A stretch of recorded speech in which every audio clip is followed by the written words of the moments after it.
பெரியவங்க, தாய்மார்கள், எல்லோரும் பெரியவங்களாம் வந்து மேடையில் உட்காந்துருக்காங்க. அவங்களுக்கு வந்து என்ன பணிவான வணக்கத்தை தெரிவித்துக் கொள்கிறேன். ரொம்ப சந்தோஷமாக இருக்குது. இந்த மேடைக்கு நான் வந்ததுக்கு வந்து ரொம்ப ஹாப்பி. ஃபஸ்ட்டு வந்து இந்த படம் பருந்து. இந்த பருந்து வந்து ரொம்ப அற்புதமாக டைரக்டர் சார் வந்து சூப்பராக பண்ணியிருக்காங்க. ரொம்ப அழகாக பண்ணியிருக்காங்க.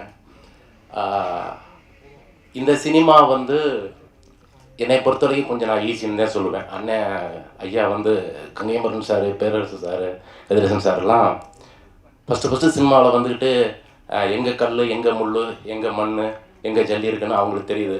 அப்போ நமக்கு பின்னாடி வர்ற சினிமாவில் டைரக்டர், ப்ரொடியூசர்ஸ், நடிகர்கள்லாம் நல்லா இருக்குன்னு சொல்லிட்டு அவங்க அந்த கல் முள்ளெல்லாம் எடுத்து போச்சு, நல்லா கோடு போட்டு ரோடை போட்டு அவங்களும் நல்லா இருக்காங்க. அவங்க புண்ணியத்தில் நாங்களும் நல்லா இருக்கோம். ஐயா ரொம்ப நன்றி ஐயா, ரொம்ப சந்தோஷம், ரொம்ப நன்றி. அழகுமலையன் சார் பொறுத்த வரைக்கும் இந்த படத்துக்கு வந்து அவர் தான் தயாரிப்பாளர். ரொம்ப ஒரு பிடிப்பான மனுஷன். இந்த ஃபைட் மாஸ்டர்லாம் வந்து சார் நீங்கள் வந்தீங்க அந்த ஃபைட்டில் வந்து இந்த மாதிரி இப்படி பண்ணுறீங்க, அப்போ வர்றேன் 2 குத்து 2 உதை அப்படி குத்துறேன், சுற்றுறேன், இப்படி கீழே விழுகிறாங்க. இல்லை அப்படிலாம் பண்ணாங்க, நான் சொல்கிற மட்டும் பண்ணுங்கிறேன், இல்லை நானே பண்ணிடுறேன். அது மாதிரி ஒரு உண்மையான ஒரு வீரமாக பயங்கரமாக நல்லா ஃபைட் பண்ணியிருக்காரு. மியூசிக் டைரக்டர் சார் வந்து சாங் ஒரு 5 சாங்கு ரொம்ப சூப்பராக போட்டு கொடுத்துருக்காங்க. ஐயா கங்கைமரன் சார் வந்து ஒரு சாங் வந்து பாடி கொடுத்துருக்காங்க. அழகு வந்துடுச்சு, சூப்பராக நல்லா இருக்கு அந்த பாட்டு. இதில் நடித்த நடிகர் அப்புக்குட்டி அண்ணன், நான், ஹீரோனி எல்லோரும் ரொம்ப சூப்பராக பண்ணியிருக்கோம். படம் வந்து ரொம்ப அற்புதமாக இருக்குது. கம்மிங் சூன் ரிலீஸ் ஆக போகுது. வசந்த் சாருக்கு, டைரக்டர் வசந்த் சாருக்கு வந்து ரொம்ப நன்றி. டைரக்டர் சாருக்கு நன்றி, ப்ரொடியூசர் சாருக்கு வந்து நன்றி. மியூசிக் டைரக்டர் சார் வந்து அண்ணன் விஜயமுருகன் சொன்ன மாதிரி தான் ஒவ்வொரு சீனும் ஒவ்வொரு காட்சியும் வந்து சும்மா மிரட்டி விட்டுருக்காப்புல, மிரட்டி வேறு மாதிரி வச்சுருக்காரு. சார் கேமராமேனு காசி விஸ்வநாதனை ரொம்ப அற்புதமாக ஒவ்வொரு ஷாட்டும் வந்து என்னென்னமோ கேமரா வச்சுருக்காரு. கண்ணாடியில் ஒரு கேமரா, சக்கரத்தில் ஒரு கேமரா, அந்த டேஷ்போர்டில் ஒரு கேமரா, அந்த புகை வர்ற இடத்துல கூட ஒரு கேமரா வச்சு ஒரு வேறு மாதிரி ஒரு புது ஃபோட்டோகிராஃபியாக ரொம்ப அழகாக பண்ணியிருக்காங்க. படம் வந்து சூப்பராக வந்திருக்கு, பியூட்டிஃபுல்லு. படம் வந்து மிகப்பெரிய வெற்றி படம், கம்மிங் சூன். இந்த படத்தில் எனக்கு வாய்ப்பு கொடுத்த டைரக்டர் சாருக்கும் ப்ரொடியூசர் சாருக்கும் பெரிய நன்றி, ரொம்ப சந்தோஷம். தேங்க்யூ, நன்றி. கங்கைமரன் ஐயா அவர்களுக்கு இங்கே வாழ்த்து வந்ததுக்கு ரொம்ப சந்தோஷம். ஏன்னா வந்து உங்கள் வாழ்த்துலாம் இவங்களுக்கு கிடைக்கணும். புதுசாக நடிக்கிறவங்க எல்லாருமே நீங்கள் எத்தனையோ நடிகர்களை உருவாக்கியிருக்கீங்க, நடிகைகளை உருவாக்கியிருக்கீங்க. அப்படிங்கிறப்ப வந்து இவங்களாம் புதுசாக நடிக்கிறாங்க. நீங்கள் என்கரேஜ் பண்ணும்போது இன்னும் பெரிய லெவலில் அவங்க வர்றதுக்கு வாய்ப்பு நிறையா இருக்குது. அதே மாதிரி பேரரசு அண்ணன், அவர் சொல்லணுன்னா அண்ணனே ஒரு உரிமையாக சொல்லணுன்னா அந்த பழக்கம் தான். எப்போவுமே வந்து பார்த்தோன்னே ஒரு அன்பாக பழகுறது. சினிமாத்தனம்னு ஒன்று இருக்கும், அது அண்ணன்கிட்ட எப்போவுமே இருந்ததே இல்லை. நாங்கள் பார்த்ததே இல்லை. எப்போவுமே டைரக்ஷன் பண்ணும்போதும் பார்த்ததில்லை, எங்கே பார்த்தாலும் அப்படி ஒரு பார்த்ததில்லை. ஒரு எளிமையான ஒரு மனிதர். கதிரேசன் சார் எவ்வளோ படங்கள், பொல்லாதவன், பல வெற்றி இருந்தும் ஒரு தன்மையான ஒரு மனிதர்கள். இந்த மேடையில் அமைந்திருக்கும் பெரியோர்கள் எல்லாருக்கும் என்னுடைய வாழ்த்துக்கள் சொல்ல வந்த அனைவருக்கும் நன்றியை தெரிவிச்சுக்கிறேன். மெயினாக அழகுமலை அண்ணன், மெயினாக ஒரு தயாரிப்பாளர் அண்ட் டைரக்ஷன், பெரிய விஷயம். அவருடைய பெரிய கனவுன்னு நினைக்கிறேன். இந்த படம் வந்து எப்போ பார்த்தாலும் கதையை சொல்லிக்கிட்டே இருந்தார் எங்ககிட்ட. எங்கள் ரோல் தவிர எல்லாமே படத்தில் உள்ள எல்லாமே கேட்டோம். சினிமா எடுக்கிறதுக்கு உண்மையாகவே வந்து அந்த வெறியும் ஆசையும் இருந்தால் மட்டும்தான் பண்ண முடியும். பணம் இருக்கிறவங்க எல்லாரும் வந்து சினிமா எடுத்துட முடியாது. அதுக்கு உதாரணம் அழகுமலை சார். நான் பார்த்தேன், நிறைய தயாரிப்பாளர் பார்த்துருக்கோம், அதில் குறிப்பிட்டு அழகுமலை சாரும் சொல்லலாம். எனக்கு வசந்த் தம்பி தான் வந்து இந்த படத்தில் அண்ணே ஒரு ரோல் இருக்குது வந்து பண்ணுங்க அப்படின்னாப்புல. அதே மாதிரி காசி சார் கேமராமேன் சார் சொல்லப்போனால் நம்ம குடும்பத்தில் ஒரு ஒர்க் பண்ணோம், ஃப்ரெண்ட்ஸு ப்ளஸ் டீமோட ஒரு ஒர்க் பண்ணோம், அப்படின்னு நல்ல டீமோட ஒர்க் பண்ணோன்னு தான் சொல்லணும். அதுமாதிரி அந்த சாங்கு தம்பி ஹீரோ பண்ணியிருந்தார், வரல அங்கே மலேசியாவில் இருக்கிறேன். ரொம்ப அது ஹீரோயினி செம, பர்ஃபார்மன்ஸு செம, சாங்கும் செம. உண்மையாகவே நியூ பேஸ் வந்து ஒரு படத்தில் வரும்போது தான் அவங்க புது பேஸுங்கிறது, அதுக்கப்புறம் பெரிய நடிகர்கள் ஆவாங்க. அவங்களுக்கு என்னுடைய வாழ்த்துக்கள் 2 பேருக்குமே. அந்த பையன் ஹீரோ அவருக்கும், ஏன்னா நீங்களாம் வரணும். இப்போ ஹீரோக்கள் கம்மியாக தான் இருக்காங்க.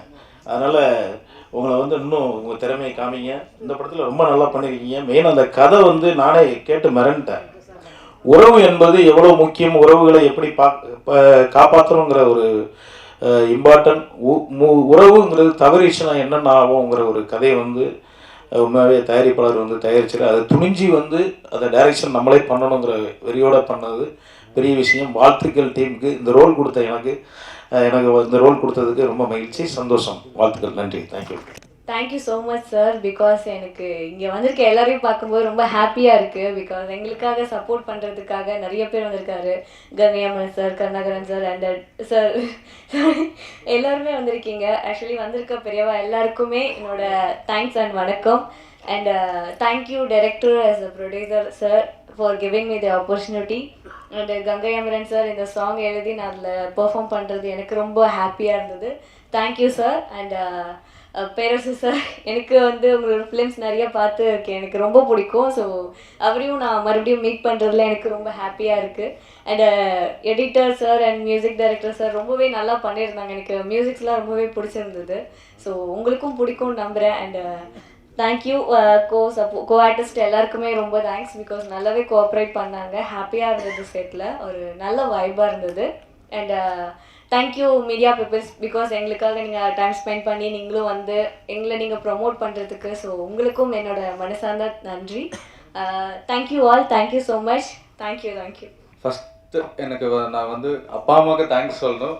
அவங்களனா நான் இந்த இடத்துல இருந்திருக்க மாட்டேன். நவ் அழகு சார் ரொம்ப தேங்க்யூ ஸோ மச் இந்த படத்தில் எனக்கு இந்த வாய்ப்பு கொடுத்ததுக்கு. அண்ட் வசந்த் சார் ரொம்ப லைக் ஹெல்ப் பண்ணி எனக்கு சீன் ஒரு சீனாக லைக் எக்ஸ்பிளைன் பண்ணி, எனக்கு தமிழ் படிக்க தெரியாது, பட் அவர் ஒரு சீனாக எனக்கு எக்ஸ்பிளைன் பண்ணி நான் சொல்லி கொடுத்தாரு. இந்த மாதிரி பண்ணேன், இந்த சுச்சுவேஷன் இப்படி பண்ணேன், அப்படி பண்ணேன், இந்த ஃப்ரேமுக்கு எப்படி நிற்கணும், எல்லாமே எனக்கு ப்ராப்பராக டீட்டெயிலாக சொல்லி கொடுத்தாரு. So thank you so much sir. Thank you Vasanth sir. And Ashok dance master sir, I am big fan of him sir. Thank you so much sir. உங்ககிட்ட நான் கற்றுக்கிறது, உங்கள் மூலிமா நான் கொரியோகிராஃப் பண்ணி வச்சுக்கிறது நான் ரொம்ப thank you sir. Thank you so much. And my costar Amana, thank you. I have done great job. So பேர் சார், கங்கையம்மரன் சார் ரொம்ப thank you. I am not such a big man to speak about you. So thank you so much. Thank you every one. And one final like எனக்கு support பண்ண வந்திருக்க என் friends Dhanush and Harsha, thank you so much. And my sister, thank you அக்கா. Okay thank you. அதை சமீபத்தில் தான் நான் பார்த்தேன். ஜஸ்ட் அந்த ரோட்டில், அருணாச்சலம் ரோட்டில் சும்மா வாக்கிங் வந்துட்டு இருக்கும்போது என்னுடைய நண்பருடைய ஹோட்டல் அங்கே இருக்குது, ஆம்பல்னு ஒரு ஹோட்டல், பிரசாத் ஸ்டுடியோ எதிர்த்தால. அங்கே நான் தற்செயலாக அந்த ஓனரை பார்க்க போயிருக்கும்போது அண்ணன் இருந்தார். இருக்கும்போது அண்ணா வணக்கண்ணா அப்படின்னாரு. யாருன்னு எனக்கு தெரியலையண்ணே, இந்த மாதிரி நான் படம் எடுத்திருக்கேண்ணே, கண்டிப்பாக நீங்கள் வரணுண்ணே அப்படின்னாரு. அடுத்த படத்தில் எனக்கு ஒரு கேரக்டர் இருக்காது, அந்த படத்தில் சொல்லியிருக்காரு. அது அடுத்த படம் எடுக்கும்போது கண்டிப்பாக நிறைவேறும்னு நினைக்கிறேன். அப்போது என்ன பண்ணுறீங்கன்னு கேட்டால், இப்படி புதுப்பட்டிங்கிற ஒரு ஊர் பஞ்சாயத்து தலைவராக நான் ஜெயிச்சிருக்கேண்ணே அப்படின்னாரு. அப்போ ஏடிஎம்கேவா திமுகவா எந்த கட்சின்னு கேட்டேன். இல்லைண்ணா சுயேட்சைனாரு. எனக்கு கொஞ்சம் ஆச்சரியமாக இருந்துச்சு. இந்த காலத்தில் சுயேட்சையில் ஜெயிச்சு வர்றதுக்கு அவ்வளோ ஈஸி இல்லை. இந்த உலகத்திலே ரொம்ப கஷ்டமானதுன்னு பார்த்தீங்கன்னா உண்மையாக வாழ்கிறது தான். அப்படி ஒரு உண்மையாக வாழ்ந்து அவர் ஜெயிச்சு மக்கள் மத்தியில் அப்படி போயிருந்தாருன்னா அப்படி ஒரு நல்ல மனிதராக தான் இருக்க முடியும்.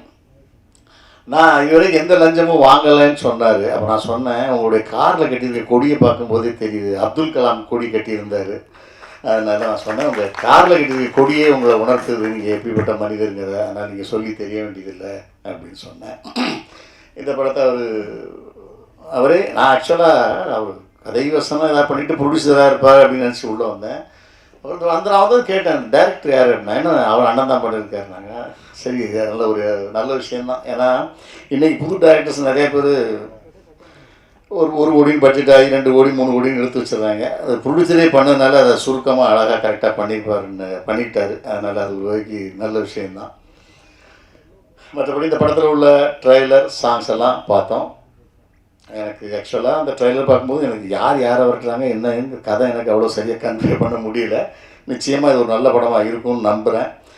கங்கையமரன், பேரரசனெல்லாம் இதில் பங்கு கொண்டதுனால நிச்சயமாக இது ஒரு நீட்டான ஒரு மேட்ரு இருக்கும் அப்படின்னு நம்புகிறேன். பேரரசு சார் இப்போ ஆக்ட் பண்ண வந்திருக்காருன்னு சொன்னாங்க, நல்லா இருந்துச்சு. நான் இன்றைக்கி தான் மீசையே எடுத்தேன். நான் அவர் மாதிரி தான் மீசை வச்சுருந்தேன். சரி, அண்ணன் மீசை வச்சு நடிக்க ஆரம்பிச்சா நம்ம மீசை எடுத்துடலான்னு எடுத்துட்டேன். வேற ஒரு புது படத்தில் நடிக்கிறதுனால. அதனால் கங்கையமரன் அண்ணனை பற்றி நிறையா சொல்லலாம். அவர் வாழ்க்கையில் அவருடைய படம் தான் எனக்கு ஒரு திருப்பு முறையாக அமைஞ்சது, கரகாட்டக்காரங்கிற படம். அது வாழ்க்கையில் இன்னைய வரைக்கும் ஒரு கரகாட்டக்காரன் அடிக்கிறதுக்கு ஒரு படம் இருக்கான்னு எனக்கு தெரிஞ்சு இல்லை. அது அவ்வளோ பெரிய வெற்றினா, அது உலகத்திலே மிகப்பெரிய வெற்றி படம். அது தமிழ் சினிமாவில் ஒரு பெரிய ட்ரெண்டு செக்டர் ஏற்படுத்தின படம். அப்படிப்பட்ட அண்ணன் இந்த படத்தில் பங்கு பெற்றது ரொம்ப மகிழ்ச்சியாக இருக்குது.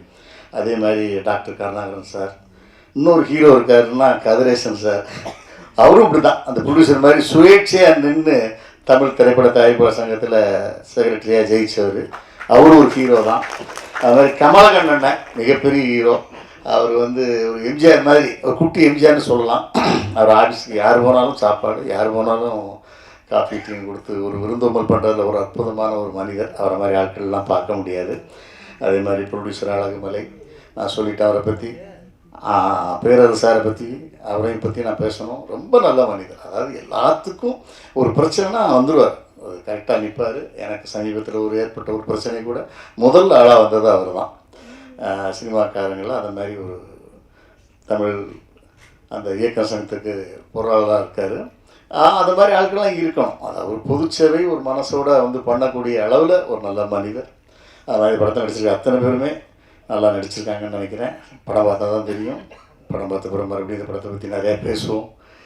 ஓகே, வாய்ப்பு கிடைத்ததுக்கு நன்றி, வாழ்த்துக்கள். இப்போ இன்றைக்கி நம்ம வளர்ந்துருந்தாலும் நான் வளர்கிறதுக்கு ரொம்ப சில படிகள் ஏறி வர காரணமாக இருந்தால் எனக்கு பாரதி மோகன் அண்ணன் மறக்கவே முடியாது. ஸோ அந்த சமயத்தில் எனக்கு நிறைய வாய்ப்புகள் கொடுத்துருக்கார். அதுக்கப்புறம் நான் இன்றைக்கி எல்லாருக்கும் நான் வெளியே தெரியறேன்னா அது காரணம் பேரரசு சார் தான். ஸோ அவருடைய படங்களில் நான் இன்ன வரைக்கும் நிறைய படங்கள் நான் தான் வந்து ஏன்னா ஒரு ஓப்பனிங் சாங்க்குன்னா அது அசோக் ராஜான்னு சொல்கிற ஒரு பெரிய இயக்குனர்.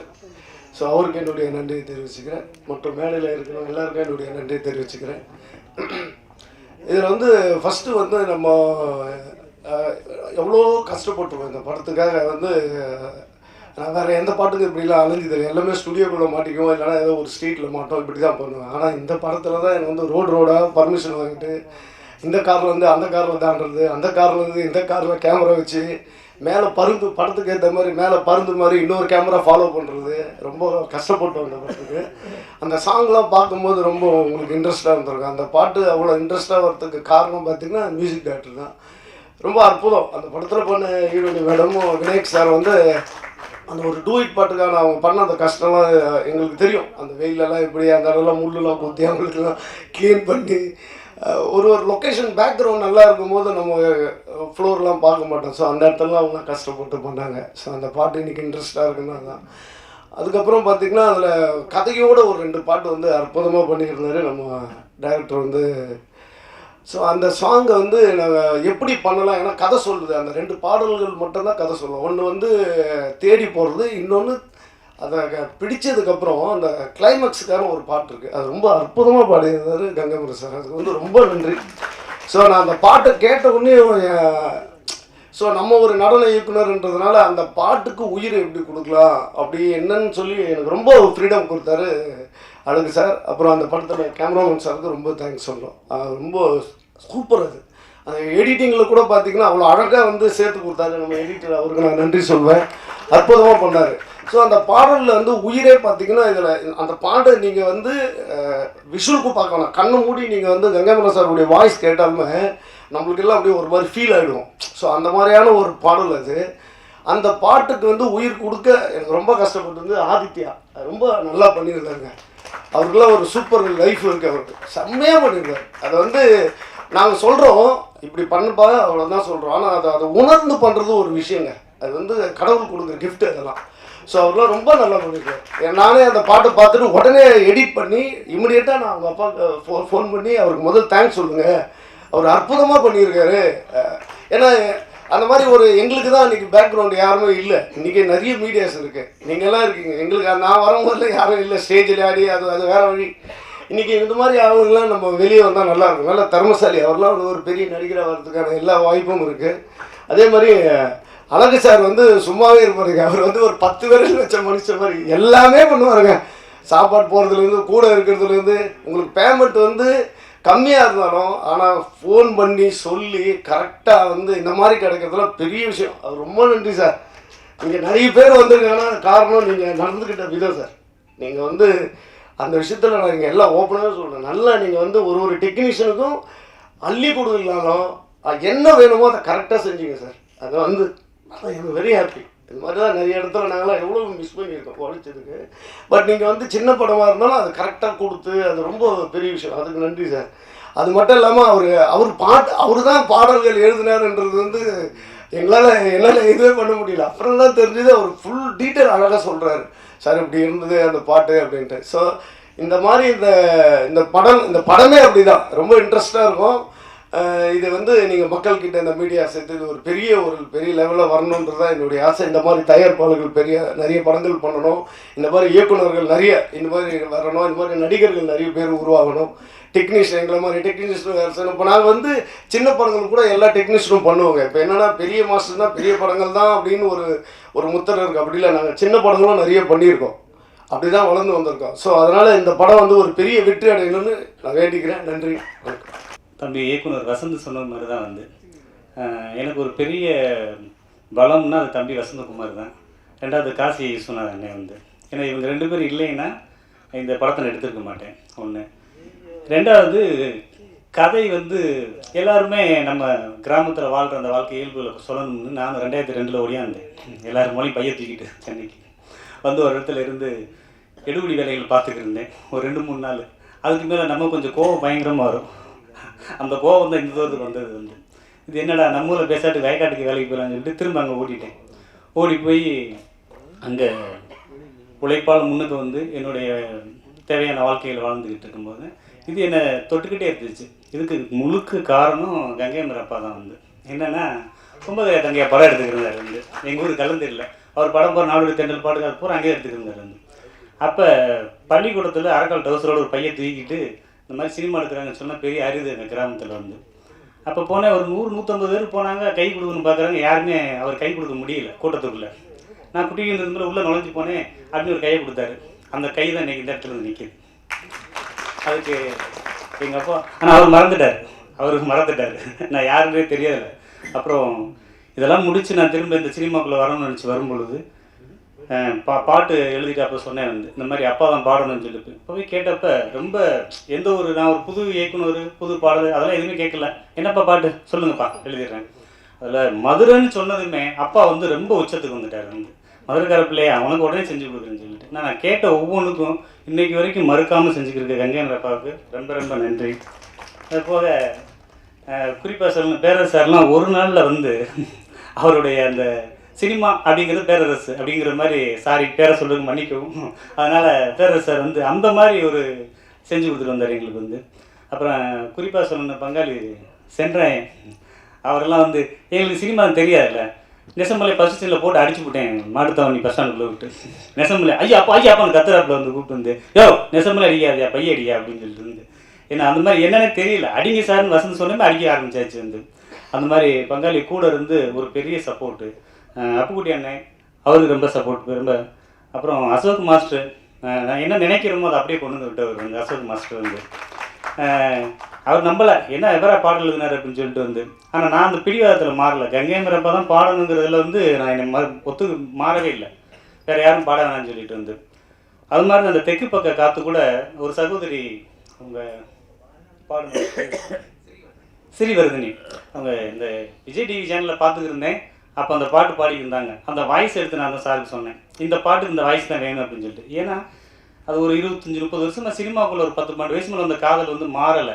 ஸோ அதனால் யாரை எங்கே கொண்டு சேர்க்கணும் அப்படிங்கிறது அந்த முடிவு நான் எடுத்ததுனால அதனால தான் தயாரிப்பாளர் ஆனேன்.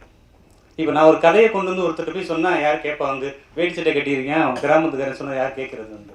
ஸோ இதெல்லாம் தெரிஞ்சுக்கிட்டு தான் வந்து நாம் ப்ரொடியூசராக இருந்தால் தான் நாம் நினைக்கிற கதையும் பாடலும் கருத்தும் சொல்ல முடியும் அப்படிங்கிறது. குறிப்பு, நான் கிராமத்தில் வந்து ஊராட்சி மன்ற தலைவர் வந்து சுயேட்சை தலைவர். மதுரை மாவட்டத்தில் 420 பிரசிடெண்ட்டில் நான் ஒரு ஆள் தான் சுயேட்சை தலைவர் வந்து. நேர்மை, நான் இருக்கிற மாதிரி இருப்பேன், யாருக்கும் பயப்பட மாட்டேன், உள்ளபடி பேசுவேன், எதை வேணாலும் செய்வேன் அப்படிங்கிற ஒரு கேரக்டர். நேருக்கு நேராக பேசுவேன், யாருக்கும் பயப்படுறது கிடையாது. என்னன்னா நான் உழைச்சி நானே முன்னுக்கு வந்தனால எனக்கு அந்த பயம் வரலை. யாரையும் கையை எதிர்பார்த்தா தான் நமக்கு கூச்சம் வரும், பயம் வரும். அதனால தான் அப்படி ஏற்பட்ட அந்த கதைகள் தான் வந்து இன்னும் நிறையா இருக்குது. நான் அந்த மாதிரி எழுதின இது நேச்சுரல் நடந்த 1-2 விஷயங்கள்லாம் இருக்குது கதைகளில் வந்து. அதை அப்படியே கொண்டு வந்து காவியமாக்கியிருக்கேன் வந்து. ஏன்னா அந்த சினிமா இருந்ததுனால அதில் கதையும் கற்பனையும் உண்மையும் சேர்த்து எழுதப்பட்டது தான் அந்த கதை. அந்த கதையோடு சேர்ந்த பாடல் தான் கங்கை மரப்பா பாடின பாட்டு. அதை பாடியே ஆகணும் அப்படின்னு சொல்லிட்டு வந்து. அப்புறம் அந்த 3 பாட்டு நான் எழுதினேன், ஒரு பாட்டு கங்கை மரப்பா கொடுத்தேன் வந்து. ஏன்னா எனக்கு அதை கங்கை மரப்பாவை கிடச்சது எனக்கு பெரிய பெரிய சந்தோஷம் வந்து. என்னால் இப்போ சொல்லுவோம்ல, ஒரு 4 பிரியாணி சாப்பிட்ட மாதிரி மனசு சந்தோஷமாக இருக்குது, அவ்வளோதான், வேறு சொல்ல ஒன்றும் இல்லை. ஏன்னா அதுதான் சொல்ல முடியும். போதும்னு சொல்கிறது சாப்பாடு மட்டும்தான், அதுதான். 4 பிரியாணி சாப்பிட்டது மாதிரி மனசு திருப்தியாக இருக்குது.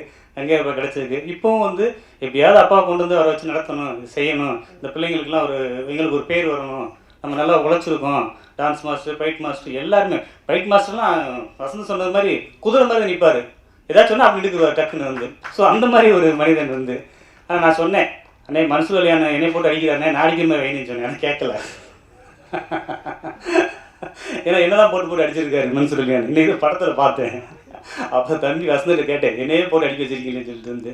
இல்லை அந்த மாதிரி ஒரு இன்னொன்று கஷ்டம் நிறையா பட்டேன். நான் தனியாக ஒத்தையில் அந்த படத்தை எடுத்ததுனால ரொம்ப சிரமப்பட்டு ரொம்ப கடினமாக இருந்தது. இதில் எனக்கு மனைவி 2 குழந்தைகள், 2 பெண் குழந்தைகள். அந்த வழிமுறைகள் சரியாக இருந்தனால இது கூட என் பொண்ணு மனைவிலாம் சொல்லுவாங்க, நீ எதோ ஆசைப்படுற அதை செஞ்சுக்க, ஆனால் எங்களை எதுவும் கூப்பிடாத, நாங்கள் குடும்பம் உனக்காக இருக்கோம் அப்படின்னு சொல்லி யாருமே வர விரும்பலை. ஸோ அந்த மாதிரி நான் வந்து எடுத்த காரியத்திலேருந்து ஜெயிச்சு அவங்க தோற்றுடக்கூடாது அப்படிங்கிறது தான் எலெக்ஷனில் ஜெயித்தேன். 2 கட்சியிலேருந்து நின்றவங்கள ஒரு சுயேட்சையை போய் தோக்கடிச்சு விட்டு 2 பேர்த்தையும் வந்து. அது எனக்கு அது மாதிரி இந்த பிடிவாதமும் அந்த ஒழுக்கமும் நேர்மையும் என்கிட்ட இருந்தனால தான் நான் இந்த படத்தை கையில் எடுத்து கொண்டு வர முடிந்தது.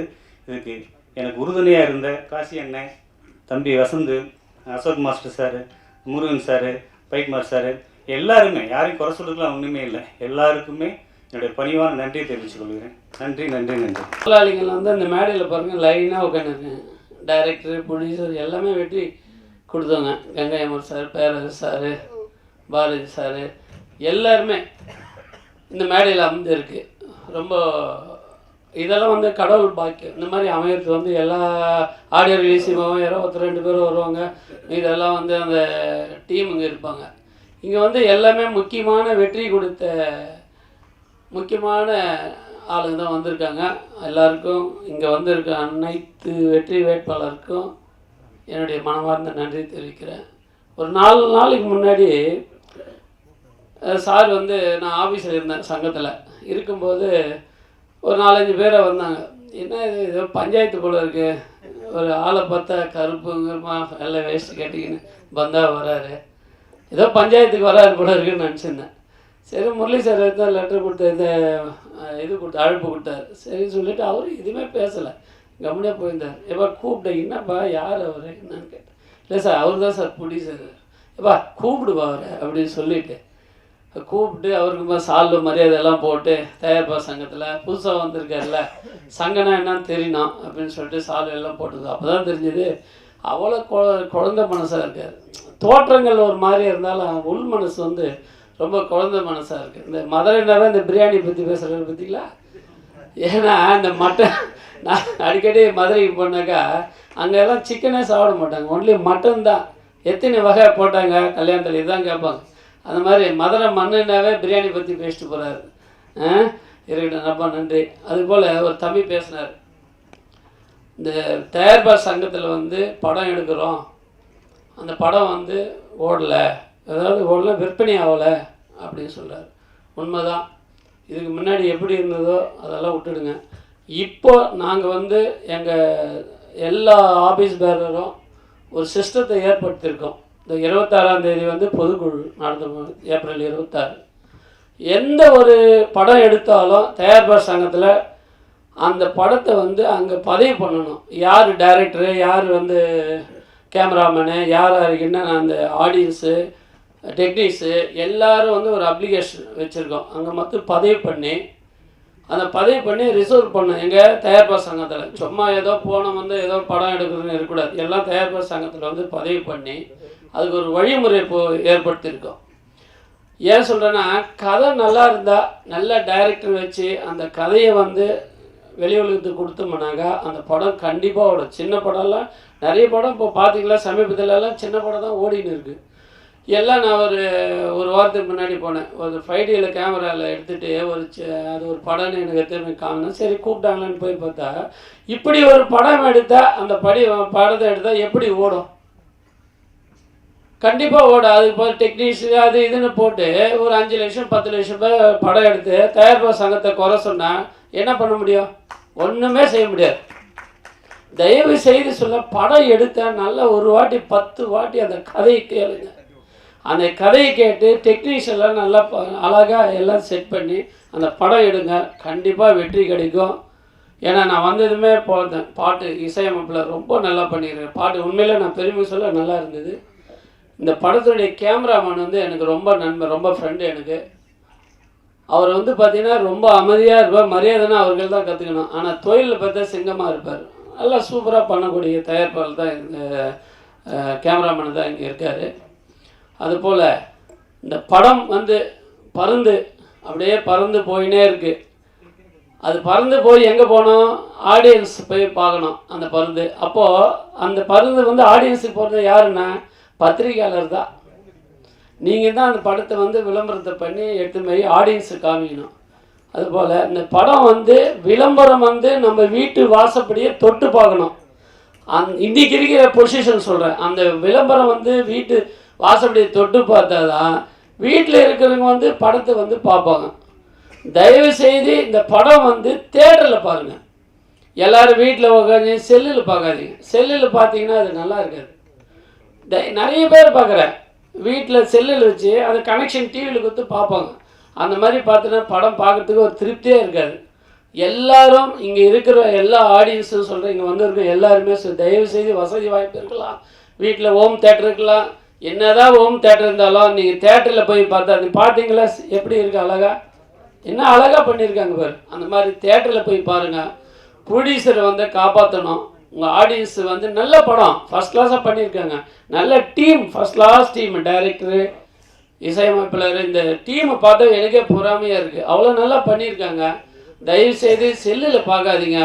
செல்லில் பார்க்குற பழக்கத்தை கட் பண்ணுங்கள், தேட்டரில் போய் பாருங்கள். ஏன்னா பேரஸ் சாரெல்லாம் இந்த மேடையில் உட்காந்துருக்காரு, பாரதி கண்ணன் சாரு, கங்கையம்மன் சாரெல்லாம் இந்த படத்தை வந்து இந்த டேபிளில் உட்காந்துருக்குன்னா நம்மளுக்கு கிடைச்ச இந்த ப்ரொடியூசர் கிடைச்ச காட் கிஃப்ட். அவரே சொல்லிட்டார், அவங்கெல்லாம் எனக்கு வந்தது ரொம்ப கடவுள் பிரசாதம். உண்மையிலே கடவுள் பிரசாதம் தான். நல்ல எண்ணத்து இருந்தால் தான் அவங்க வந்து இந்த மேடைக்கு வந்திருப்பாங்க. ஏன்னா எல்லாத்துக்கும் போக மாட்டாங்க, எது யார் ஆளை பார்ப்பாங்க. ஃபஸ்ட்டு வந்து வரவேற்பு மரியாதைன்னு அவர்கள் தான் கற்றுக்கணும், இந்த ப்ரொடியூசர்கள் தான். சும்மா ஏதோ படம் எடுத்தால் போனேன்னு ரொம்ப மரியாதை. அவரே சொன்னார், நான் ரொம்ப கோவக்காரன், எனக்கு தெரியல அவர் கோவப்படுவாரான்னு. அதனால் ஒரு பானை சோத்துக்கு ஒரு சோத்து தான், ஒரு சோறு தான் பதம். இந்த படம் நல்லா இருக்குன்னாக்கா தயாரிப்பாளர் சங்கத்தில் வந்து நாங்கள் எல்லா உதவியும் பண்ணுறோம். சிஸ்டமேட்டிக் எல்லாமே இப்போது எல்லாம் மாற்றிருக்கோம். இந்த பொதுக்கொழி முடிஞ்சதுமே தயவு செய்து எல்லாருமே படம் எடுக்கிறதுக்கு நாங்கள் வழிவகுக்க போகிறோம். எந்த கவலைப்படாதீங்க, எந்த ப்ரொடியூசரும் எந்த டைரக்டரும் கவலைப்படாதீங்க. தயவு செய்து இனிமேல் வந்து எல்லாரும் படம் எடுக்கிற மாதிரி சிஸ்டமெல்லாம் ஏற்படுத்தியிருக்கோம். அதனால் நீங்கள் எதுவும் அதை பற்றி ஃபீல் பண்ணாத தம்பி. கண்டிப்பாக பேக்ரவுண்டு நாங்கள் இருக்கோம், தைரியமாக இருங்க, அதை பற்றி கவலையப்படாதீங்க. எந்த கஷ்டம் வந்தாலும் ஏற்று நிற்கிறதுக்கு நாங்கள் இருக்கோம், நீங்கள் கவலைப்படாதீங்க. அதுபோல் இந்த படம் வந்து வெற்றி பெறணும். நம்ம சார் வந்து இந்த படத்தை ஏதோ எந்த பணம் போட்ட படத்தை எடுக்கணும். லாபம் இல்லைன்னா பரவாயில்ல, போட்ட படத்தை எடுக்கணும். எல்லாரும் கடவுளை வேண்டிக்காங்க, நானும் கடவுளை வேண்டிக்கிறேன். நன்றி, வணக்கம். பாடலாசிரியர் கங்கையம்மன் சார் போட்டி வர நினைக்கிறேன். அழகுமலை அவர்களுக்கு நம்ம வாழ்த்து பாராட்டு சொல்கிறது முன்னாடி நன்றி சொல்லணும். ஏன்னா ஒரு சிறு தயாரிப்பாளர் ஸ்பாட்டுக்கு போகும்போது எனக்கு தெரிஞ்சது, நம்மளுக்கு இந்த மாதிரி சின்ன தயாரிப்பாளர் படம் எடுக்கும்போது தான் சின்ன சின்ன தொழில்நுட்ப கலைஞர்கள், திரைப்பட தொழிலாளர்கள், அவங்களுக்கு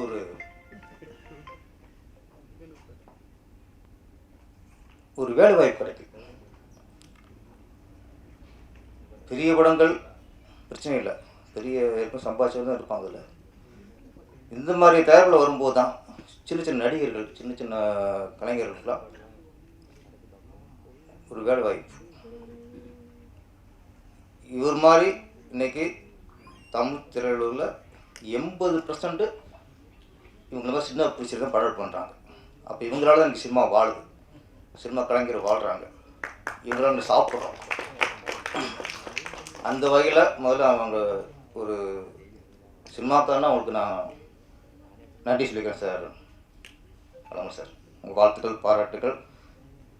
ஆமாம், இந்த படம் வெளியாகி வெற்றி அடைந்து நீங்கள் மீண்டும் தொடர்ந்து படம் பண்ணிகிட்டே இருக்கணும்.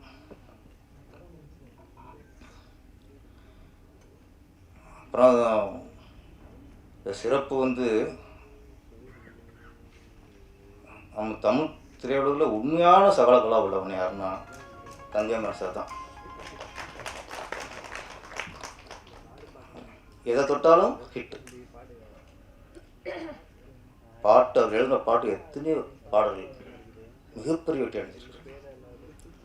இசையமைப்பாளரா ஒரு பக்கம் அண்ணன் இளையராஜா அவர்கள் கொடிகட்டி பிறந்தாலும் இவர் இசையமைச்ச படம் எல்லாமே ஹிட்டு தான். வாழ்வியல் மாயம்லாம் எவர் கிரீன்.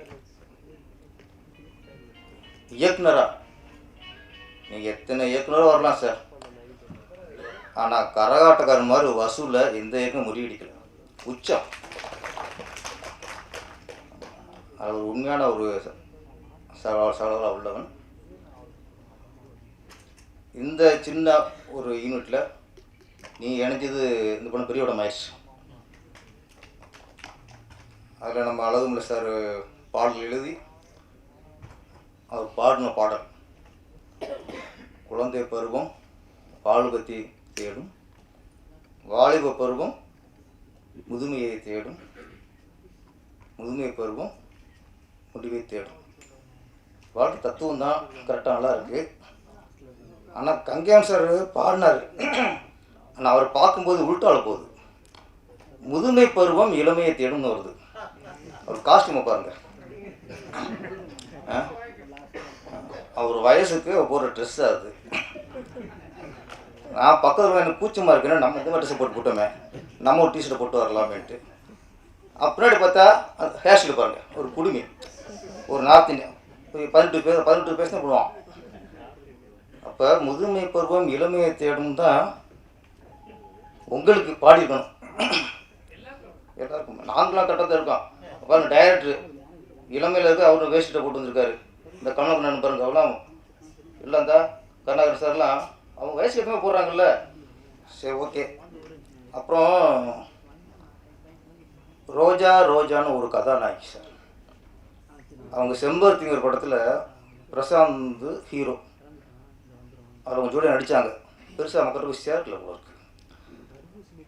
அப்புறம் அவங்க உழைப்பாளிங்கிற படத்தில் ரஜினி சாரோட நடித்தாங்க. அந்த கதாநாயகன் நடித்து பெருசாக ரீச் ஆகலை. அப்புறம் உன்னிடத்தில் என்ன கொடுத்துன்னு படம் சார் கார்த்திகோட நடித்தாங்க, அதுவும் பெருசாக ரீச் ஆகலை போல இருக்கு. அப்புறம் கம்பீரம் படத்தில் சரத்குமார் நிறைய ஹீரோடு நடிச்சுட்டு பெருசாக ரீச் ஆகலை. அப்போ முடிவு எடுத்தாங்க, நம்ம கங்கையம்மன் கூட நடித்தா தான் ரீச் ஆக முடியும் அப்படி. இப்போ லெனின் பாண்டியன் ஒரு படம், கங்கையம்மன் சார் தான் அதில் கதாநாயகன். கதாநாயகி ரோஜா மேடம். என்ன சார் அவங்களும் பாவம் நீங்கள் வாழ்க்கை விட்டுருக்கீங்க, இப்போ போயிட்டு போகிறாங்க. அப்படி கொஞ்சம் உங்களால் மக்களுக்கு போய் சேரட்டும். கங்கைமணி சார் பாடலாசிரியரா, இசையமைப்பாளரா, டைரக்டரா, தயாரிப்பாளரா, ஒரு நல்ல தம்பியா, அது முக்கியம். நல்ல தம்பியாக வாழ்றது தான் இன்னைக்கு மிகப்பெரிய சாதனை சார். அந்த சாதனையை படிச்சிருக்காரு. அடுத்து ஒரு இன்னைக்கு கதாநாயகன் நடிச்சிருக்காரு லெனின் பாண்டியன். ஆமாம், அந்த படம் மிகப்பெரிய வெற்றி அடைஞ்சு. ஆமாம், அடுத்து எனக்கு கால்ஸ்ட்டு கொடுங்க, நம்ம என்ன ஒன்று பண்ணுவோம். அடுத்து இந்த படத்தில் நான் நடிச்சிருக்கேன். ஆமாம், வக்கீல நடித்தேன். முதல்ல நம்ம கேமராமேன் காசி விஸ்வநாத் அவர் தான் பிடிச்சிட கூப்பிட்டு வந்தாங்க. சின்ன நடிக்கணும்னாங்க. தயக்கத்தோடு இருந்தேன். அப்புறம் அங்கே மதுரைக்காரங்கிட்டாங்க, சரி மதுரை மண் எப்படி கங்கைமன் சார் இருக்கு பாசம் வந்துச்சோ, இந்த மண் வாசனையெல்லாம் விடாதில்ல, சரின்னு நடிக்க போயாச்சு.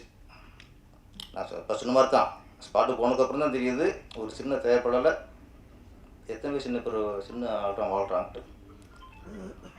பாட்டை ஏன் கூட நடிக்கிறாருன்னா நம்ம சொல்கிறாங்க.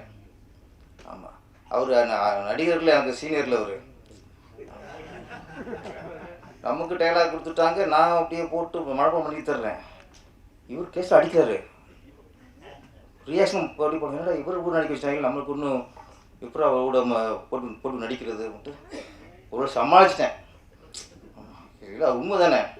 ஆமாம், சமாளிச்சிட்டேன். அப்புறம் அப்புக்குட்டி அவர்கள், ஆமாம், கொஞ்சம் இந்த படத்துக்கு மிகப்பெரிய சப்போர்ட்டு. எப்படி கங்கைமன் சாரை 20 நிமிஷம் முன்னாடி எப்படி பார்த்தோனோ அதே இன்றைக்கும் இளமையாக பார்க்குறேன். அது மாதிரி நம்ம அசோக்ராஜ் மாஸ்டர், ஆமாம், 20 நிமிஷம் முன்னாடி எப்படி பார்த்தோம் அப்படியே இன்னும் இருக்காரு. அந்த எனர்ஜி தான் அவங்களுக்கு ஓப்பனிங்ஸாக வந்துட்டுருக்கு.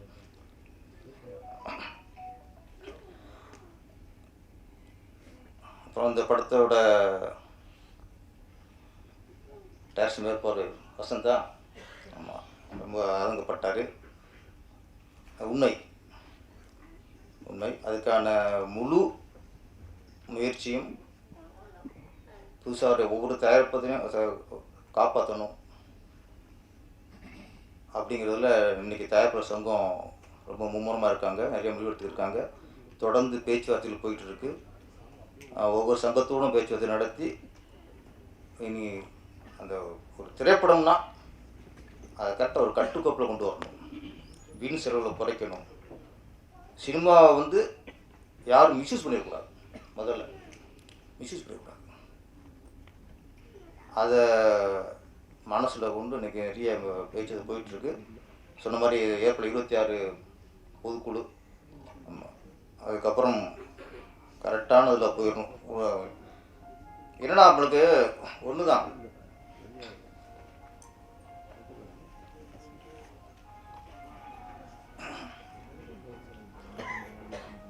படம் பண்ண வர்றாங்க புதுசர், படம் பண்ண இயக்குனர், தயாரிப்பாளருக்கு தயாரிப்பு தெரிஞ்சுக்கணும், அடிப்படை தெரிஞ்சுக்கணும். இயக்குனருக்கு தொழில் தெரிஞ்சுக்கணும். தொழில் தெரியாத இயக்குனர் தயாரிப்பை பற்றி தெரியாத தயாரிப்பாளரும் படம் பண்ணும்போது அது நிறைய சிக்கலாயிருக்கு, நிறைய செலவும் ஆயிருக்கு. அப்போ ஒரு படம் துவங்குறதுக்கு முன்னாடி புது ப்ரொடியூசராக அவங்களுக்கு சரியான ஒரு கவுன்சிலிங். இப்போ நீங்கள் சொல்கிற மாதிரி எல்லாம் கொடுக்கும்போது தெரிஞ்சுக்கோங்க உங்களுக்கு யார் டைரக்டர், யார் கேமராமேன், யார் எடிட்ரு, யார் மியூசிக் டைரக்டரு, அது அப்போவே தெரிஞ்சுக்கோங்க உங்களுக்கு இது சரியாக வருமா வராதான்ட்டு. அப்போ அதான் நீங்கள் தயாரிப்பு சங்கம் போது தயாரிப்பாளர்களை வழி நடத்துறது உங்கள் பொறுப்பு தான். அது கரெக்டாக பண்ணுறாங்க. கண்டிப்பாக ஃப்யூச்சரில் சரியாக அது வந்து அமைஞ்சிடும். அதில் கதாநாயகி பேர் சார்மிஷா, நல்லா அவங்க டான்ஸ் மூமெண்ட்டு நல்லா நடிச்சிருந்தாங்க. அம்மனா நல்லா அவங்களுக்கு வில்லேஜ் கேரக்டரு, அவங்களுடைய முகம் கரெக்டாக அதில் செட்டாக இருந்தது. இதில் மிகப்பெரிய பலம்ங்கிறது 2 தான். ஒன்று கேமராமேன் காசி விஸ்வநாத், ரொம்ப நாளைக்கு அப்புறம் கண்ணுக்கு குளிச்சா கண்ணில் ஒத்திக்கிற மாதிரி ஒரு ஒளிப்பு பிரைட்டாக நல்லா இருந்துச்சு, நல்லா உண்மையிலே. அதுக்கப்புறம் மியூசிக் டைரக்டர், ஒவ்வொரு பாடலும் இருந்தது சார். பாடல் முக்கியமாக பாடல் வரிகள் தெளிவாக கேட்குது, அதுவே பெரிய வெற்றி. நம்ம அழகுமலை சார் ஒரு சும்மா ஒரு ஏதோ கதை பண்ணுறோம் அப்படின்னு இல்லாமல் ஒரு சமூகத்துக்கு தேவையான கதை, அது முக்கியம். சும்மா பொழுதுபோக்காக எதுவும் பண்ணாமல் சமூகத்துக்கு ஒரு நல்ல விஷயம் சொல்லணும். இப்போ சமூகத்துக்கு தேவையான ஒரு விஷயம் இந்த ஜாதி ஏற்றத்தாழ்வு, அதை மையமாக வச்சு தான் படம் பண்ணியிருக்காரு. நம்ம சமூகத்தையோட ஜாதி வேணாம், ஜாதி ஒழியணும், ஜாதி ஏற்றத்தாழ்வு இருக்கக்கூடாது அப்படிங்கிறது ரொம்ப இந்த சமூகத்தில் அதிகமாக சொல்கிறது சினிமாக்காரன் தான். அவன் தான் சொல்லியிருக்கான். கே பாலச்சந்திரன் அவர்கள் உன்னாரும் தமிழ் படத்தை சொன்னார். இயக்குனர் இமயம் பாரதிராஜா அவர்கள் வேதம் புதிய படத்தை சொன்னார்.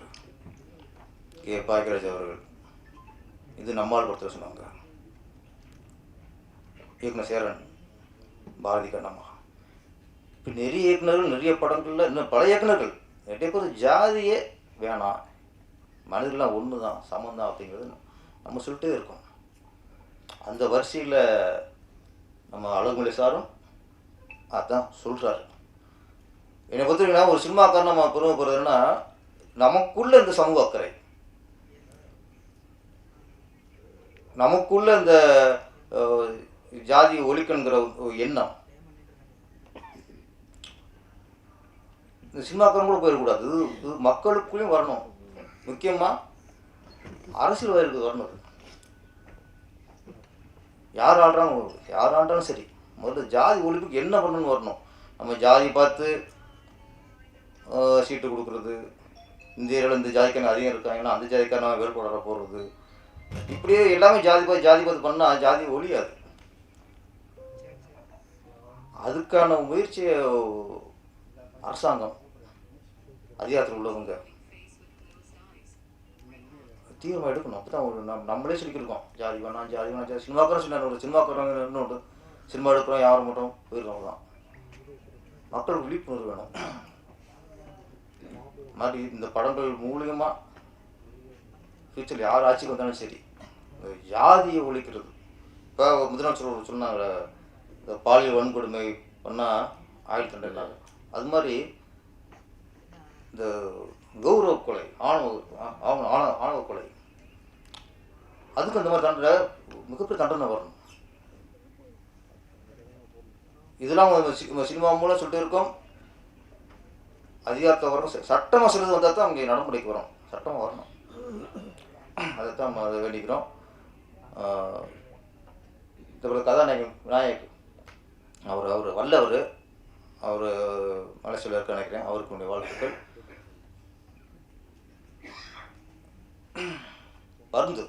பருந்து இந்த டைட்டில் கேட்டோன்னு எனக்கு எப்படி அந்த பருந்து இத்தனை நாள் அந்த டைட்டில் விட்டு வச்சாங்கன்னு.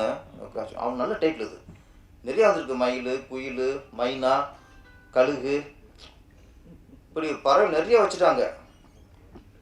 பருந்துங்கிறது ஒரு ஒரு அருமையான டைட்டில். இந்த டைட்டில் எனக்கு பிடிச்சிருக்கு சார். அழகன் சார் நல்ல டைட்டில் வச்சுருக்கீங்க. ஏன்னா நம்ம சின்ன வயசுல இன்றைக்கி எத்தனையோ கோயில் கும்பாசனம் பார்த்துருக்கோம். 30-40 கோயில் கும்பாசனம் பார்த்துருப்பேன். ஒரு அதிசயம் நடக்கும். என்னென்னா எப்படின்னு தெரியல இன்ன வரைக்கும். எந்த கோயில் கும்பாசனம் நடந்தாலும் அந்த கும்பாசம் மேலே அந்த கலசத்தில் தண்ணி ஊற்றுற நேரத்தில் கரெக்டாக மேலே வந்து இந்த பருந்து வட்டமிடும். எங்கே போய் எந்த கும்பாசமானாலும் எப்படித்தான் அந்த பருந்து வரும்னு தெரியாது. கரெக்டாக அந்த நேரத்துக்கு ஒரு வட்டம் விட்டு போயிடும்.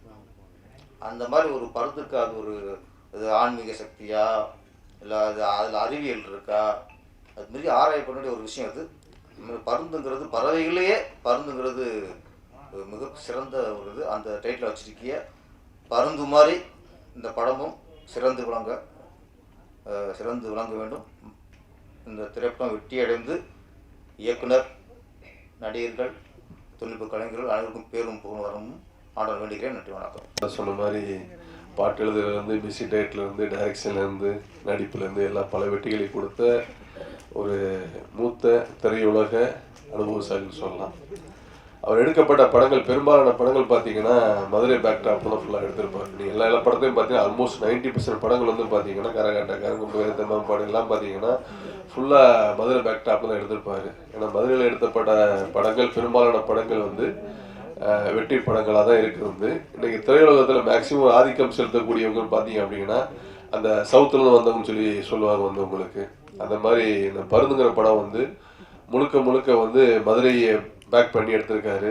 ஸோ அதனால் அந்த வெற்றியில் வந்து இந்த படமும் வந்து ஒரு சின்ன அங்கீகாரம் கிடைக்கும்னு நான் நினைக்கிறேன். இந்த படத்தை தயாரித்து இயக்கக்கூடிய அழகுமலை அவர்களுக்கு இந்த படம் அடுத்து பல படங்கள் இருக்கக்கூடியதுக்கு ஒரு வாய்ப்பாக இருக்கணும். இதில் பேரரசர் வந்து நடிச்சிருக்காரு. அவருக்கும் இந்த படத்தில் ஒரு பங்களித்த பெரும் அப்படின்னு இந்த ஒரு சின்ன படத்துக்குள்ளே வந்து ஒரு கங்கைமரன் சார் வந்து ஒரு பெரிய வெற்றி படத்துக்கான ஒரு அங்கீகாரத்தை கொடுத்த கங்கைமரன் சார்களுக்கும், அப்புக்குட்டி, சென்றாயன் பொல்லாதில் தான் வந்தார். இன்னைக்கு பெரிய பெரும் புகழாக இருக்கார். அது பெரிய பெருமையாக இருக்குது. வந்துட்டு நட்பின் அடிப்படையில் வாழ்த்து வந்திருக்கும் பாதிகாரன் சார் அவர்களுக்கும். ஏன்னா இன்றைக்கி சில பேர் வரதே கிடையாது. வந்துட்டு இருந்தாலும் அடுத்த விழாக்களுக்கு வந்து அதுக்காக ஒரு 2 மணி நேரம் 3 மணி நேரம் செலவழிக்கிறதுங்க இன்றைக்கி வந்து ஒரு சாதாரண இது கிடையாது. ஸோ அவருக்கு தான் சொல்லிக்கிறேன். கதாநாயகி சார்மிஸ் அவர்களுக்கும் மற்றும் இந்த படத்தில் பணியாற்றிய அனைத்து டெக்னீஷியன்களுக்கும் இந்த படம் வந்து ஒரு வெற்றி படமாக அமைய வேண்டும் என்று எல்லா இறைவனை வேண்டி விடுகிறேன். அடுத்து என்னன்னா பேரரசர் ஒரு விஷயம் சொன்னார். பெரும்பாலான படங்கள் சின்ன படங்கள் தான் இன்னைக்கு வந்து திரையுலகத்தை வந்து திரையுலகில் டெக்னீஷியன்ஸ் எல்லாருக்குமே ஒரு வாய்ப்பு அளிச்சுக்கிட்டு இருக்குது அப்படின்னாரு. அது முழுக்க முழுக்க அது உண்மையான விஷயம் தான். உங்களுக்கு வந்துட்டு வருஷத்துக்கு வந்து பார்த்தீங்கன்னா 200 படம் ரெடி ஆகுது அப்படின்னா அதில் கிட்டத்தட்ட ஒரு 150 படங்கள் வந்து 10 கோடி 15 கோடி 10 கோடி 5 கோடி 4 கோடிக்கு எடுக்கக்கூடிய படங்கள் தான் உங்களுக்கு வந்துட்டு. ஸோ அந்த படம் தான் நீங்கள் இண்டஸ்ட்ரி வந்து பெரிய பேக்கப் பண்ணிக்கிட்டு இருக்கு. நீங்கள் திரையுலகத்தில் வந்து பல லட்சம் பேர் திரையுலகத்தை நம்பி வாழ்ந்துக்கிட்டு இருக்காங்க அப்படின்னா எல்லாருமே சின்ன படத்துல இருந்து தான் நீங்கள் இருப்பாங்க. நீங்கள் எல்லாரும் ஒரு பெரிய ஹீரோன்னு சொல்லலாம். பட் அந்த பெரியவர் எதுலேருந்து அறிவாயிருப்பார்? அன்னைக்கு ஏதோ ஒரு புது டைரக்டர் கூடயும் ஒரு சின்ன ஒரு கம்பெனிலையும் அதை வந்திருப்பார். ஸோ வளர்ந்ததுக்கப்புறம் சொல்லலாம் உங்களுக்கு. இன்றைக்கும் அது ஆல்மோஸ்ட் ஒரு 40 வருஷமாக பார்த்தீங்க அப்படின்னா அந்த சின்ன படங்கள் தான் நீங்கள் பெரிய படங்கள் ஆகினா பெரிய படங்கள் அடிக்கக்கூடிய கதாநாயகர்கள் பெரிய நாயகர்கள் ஆகிறாங்க வந்துட்டு உங்களுக்கு.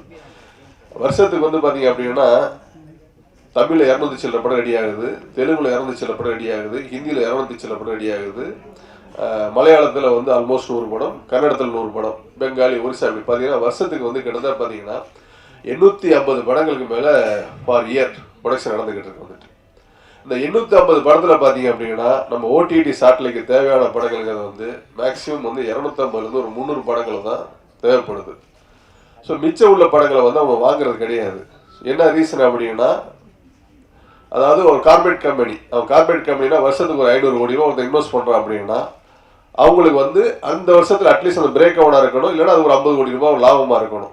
நம்ம என்ன பண்ணிட்டோம் வந்து சமீப காலம் ஒரு 4 வருஷ காலம் பார்த்தீங்கன்னா ஒரு 10 கோடி ரூபாய் வாங்கக்கூடிய ஒரு ஹீரோன்னு வச்சுங்களேன், அவருக்கு இப்போ 40 கோடி ரூபாய் கொண்டு போய் வச்சிட்டோம். ஒரு 2 கோடி ரூபாய் வாங்கக்கூடிய டைரக்டருக்கு என்ன பண்ணிட்டோம், ஒரு 10 கோடி ரூபாய் கொண்டு போய் வச்சிட்டோம். ஸோ இப்படி ஒவ்வொரு டெக்னீஷியனுக்குமே வந்து பார்த்தீங்கன்னா குறைஞ்சபட்சம் ஒரு 15-20 கோடி ரூபாய்க்கு முன்னாடி எடுக்கப்பட்ட ஒரு 4 வருஷத்துக்கு முன்னாடி எடுக்கப்பட்ட படம் பார்த்தீங்கன்னா இன்னைக்கு அந்த படம் வந்து 100 கோடி ரூபாய் ஆகுது. அப்போ இந்த மொத்த காசையை கொண்டு போய் ஓடிடி சாட்டிலைட் போயிட்டு வந்து 15 கோடி ரூபாய்க்கு வாங்கின சாட்டிலைட் படத்தை போய் நீங்கள் 50 கோடி ரூபாய்க்கு புஷ் பண்ண வச்சிட்டோம். அப்போ அவனுக்கு வந்து ஓவரால் தமிழ்நாட்டில் ஒரு 100 கோடி பாப்புலேஷன் இருக்குது அப்படின்னா அவனுக்கு இருக்கக்கூடிய சப்ஸ்கிரைபர் வந்து ஒரு 20 கோடி பேர் இருக்காங்க. 20 கோடி படத்தை பார்ப்பான். அவன் 15 கோடி படத்தை 50 கோடி ரூபாய்க்கு வாங்கும்போது என்ன பண்ணுறான், அவனுக்கு வந்து 25 கோடி 30 கோடி ரூபாய் லாஸ் ஆகுது. அப்போ பார் இயர் தமிழ் ஒரு படத்துக்கு பார்த்தீங்கன்னா 200 கோடி ரூபாய் லாஸ் ஆகுது. சும்மா அப்ராக்சிமெண்ட்டாக சொல்கிறேன், 200 கோடி ரூபாய் லாஸ் ஆகுது. தமிழ் மட்டும் கிடையாது, ஓடிடி வந்து 4 லாங்குவேஜையும் பேஸ் பண்ணி தான் பண்ணிக்கிட்டு இருக்காங்க. அதில் வந்து ரேஷியோ பார்த்தீங்கன்னா ஹிந்திக்கு 52% பிரிக்கிறாங்க, தெலுங்கு 13% பிரிக்கிறாங்க, தமிழுக்கு 10%, மலையாளத்துக்கு 7%, கன்னடத்துக்கு 5%, பெங்காலி 1% பிரிக்கிறாங்க. இதுதான் ஒரு வருஷத்துக்கு வந்து ஒரு கார்பரேட் கம்பெனி ஒரு 1000 கோடி இன்வெஸ்ட் பண்ணுறாங்கன்னா இப்படி தான் எல்லா லாங்குவேஜுக்குமான படங்களாக வந்து அவங்க பிரித்து வாங்கினாங்க. ஸோ இந்த ஓடிடி சாட்டிலைட் மாட்டை க்ளோஸ் பண்ணதே வந்து நம்ம தான் இண்டஸ்ட்ரின்னு சொல்லுவோம். உங்களுக்கு விலையை கூட போட்டு ஏற்றி பண்ணோம்னா பண்ணிட்டான். இப்போ வந்து படம் வாங்குறத போகிற நிப்பாட்டிட்டான். ஓவராலாக ஒரு 25 கோடி ரூபாய்க்கு வாங்கின படங்களை வந்து நீ 10 கோடி ரூபாய்க்கு தான் வாங்குற ஸ்டேஜ் ஆகி போச்சு. ஸோ மிச்ச சின்ன படங்களை போகிற பே ஃபார் ரிவ்யூ வாங்க ஆரம்பிச்சிட்டாங்க உங்களுக்கு வந்துட்டு. அப்போ நம்ம தான் வந்து இண்டஸ்ட்ரி வந்து பேரரசா சொன்ன வரமுறைப்படுத்த நம்ம தானே அவங்களை ஏற்றி பண்ணோம். இப்போ 2 கோடி வாங்குற டைரக்டர் 8 கோடி 10 கோடி கொடுத்தோம், 10 கோடி வாங்குற ஆர்டிஸ்ட் 40 கோடி கொடுத்தோம். இதெல்லாம் எங்கேயும் பாதிச்சு நிற்குது. சின்ன படங்கள் பாதிச்சு நிற்குது. 2 கோடி 4 கோடிக்கு வாங்குற படங்கள் பாதிச்சு நிற்குது. பெரிய படங்கள் சொல்ல முடியாது. கிட்டத்தட்ட பெரிய படங்கள் வந்து தமிழ்நாட்டில் மட்டும் கிடையாது, ஆந்திரா ஹிந்தி எல்லாமே பார்த்தீங்கன்னா ஆல்மோஸ்ட் 60% படங்கள் ஃபைனல் ஸ்டேஜ் ஆகி முடிஞ்சு ரிலீஸுக்கு நிற்குது. ஏன்னா ரிலீஸ் டேட் அவன் சொல்கிறான், அவங்க ஒரு விலையை ஃபிக்ஸ் பண்ணுறான். ஏன்னா ஒரு படத்துக்கு ஒரு 100 கோடியோ ஒரு 50 கோடியோ பிளான் பண்ணி நம்ம பட்ஜெட் பண்ணி எடுத்துட்டோம். ஆனால் அந்த படத்தை நம்ம வித்தோம்னா தான் நம்ம ஃபினான்ஸை செட்டில் பண்ண முடியும். ஸோ இதெல்லாம் ரிலீஸ் டேட்டே போஸ்ட் பண்ண முடியாமல் வந்து வெயிட் பண்ணிக்கிறாங்க. ஸோ தெலுங்குல பாருங்க, டாக்டர் ராஜமௌழி சாரை பாருங்க சார், அவர் தான் உண்மையிலே சொல்கிறேன். அதாவது ப்ரொடியூசரை வாழ வச்ச இயக்குனர்னா, நான் பேரரசரை வச்சுக்கிட்டு சமையலே சொல்கிறேன், ப்ரொடியூசரை வாழ வச்ச இயக்குனர்னா ராஜமௌழி தான் சொல்ல. உங்களுக்கு வந்துட்டு நீங்கள் பாகுபலியை எடுத்து பாருங்க, அவருக்கு 25 கோடி ரூபா சம்பளம் வந்திருக்கும். அதே 25 கோடி ரூபா பார்த்தீங்கன்னா அந்த ப்ரொடியூசர் வந்திருக்கும். அதே ட்ரிபிள் படம் எடுத்து பாருங்க, அதே மாதிரி. ஏன்னா நம்ம சம்பளம் வேணாம் பாரு சார், சம்பளம் வேணாம், ஆர்டிஸ்ட் டேர்ம்ஸில் பேசுவோம். ஒரு படம் ஒரு 50 கோடி ரூபாயா ஒரு ஹீரோக்கு ஒரு அட்வான்ஸ் கொடுங்க, அவருக்கு 40%, மிச்சருக்கு ஒரு 60% வந்து ப்ரொடியூசர் 30%, டைரக்டர் 30%. அப்படிதான் எல்லா படம் பண்ணிட்டாரு. நீங்க அந்த ஒரு ராஜமௌழி சார் வச்ச படம் ஏதாவது ஒரு ப்ரொடியூசர் லாஸ் ஆகுன்னு சொல்லுங்க, நீங்க கிடையாது. இப்போ துறந்தூர் படம் சார் 1000 கோடி கலெக்ட் பண்ணிக்கிட்டு, எப்படி கலெக்ட் பண்ணுது? ரன்வீர் சார் சம்பளம் கொடுக்கல, அவர் வேறட்டாரு.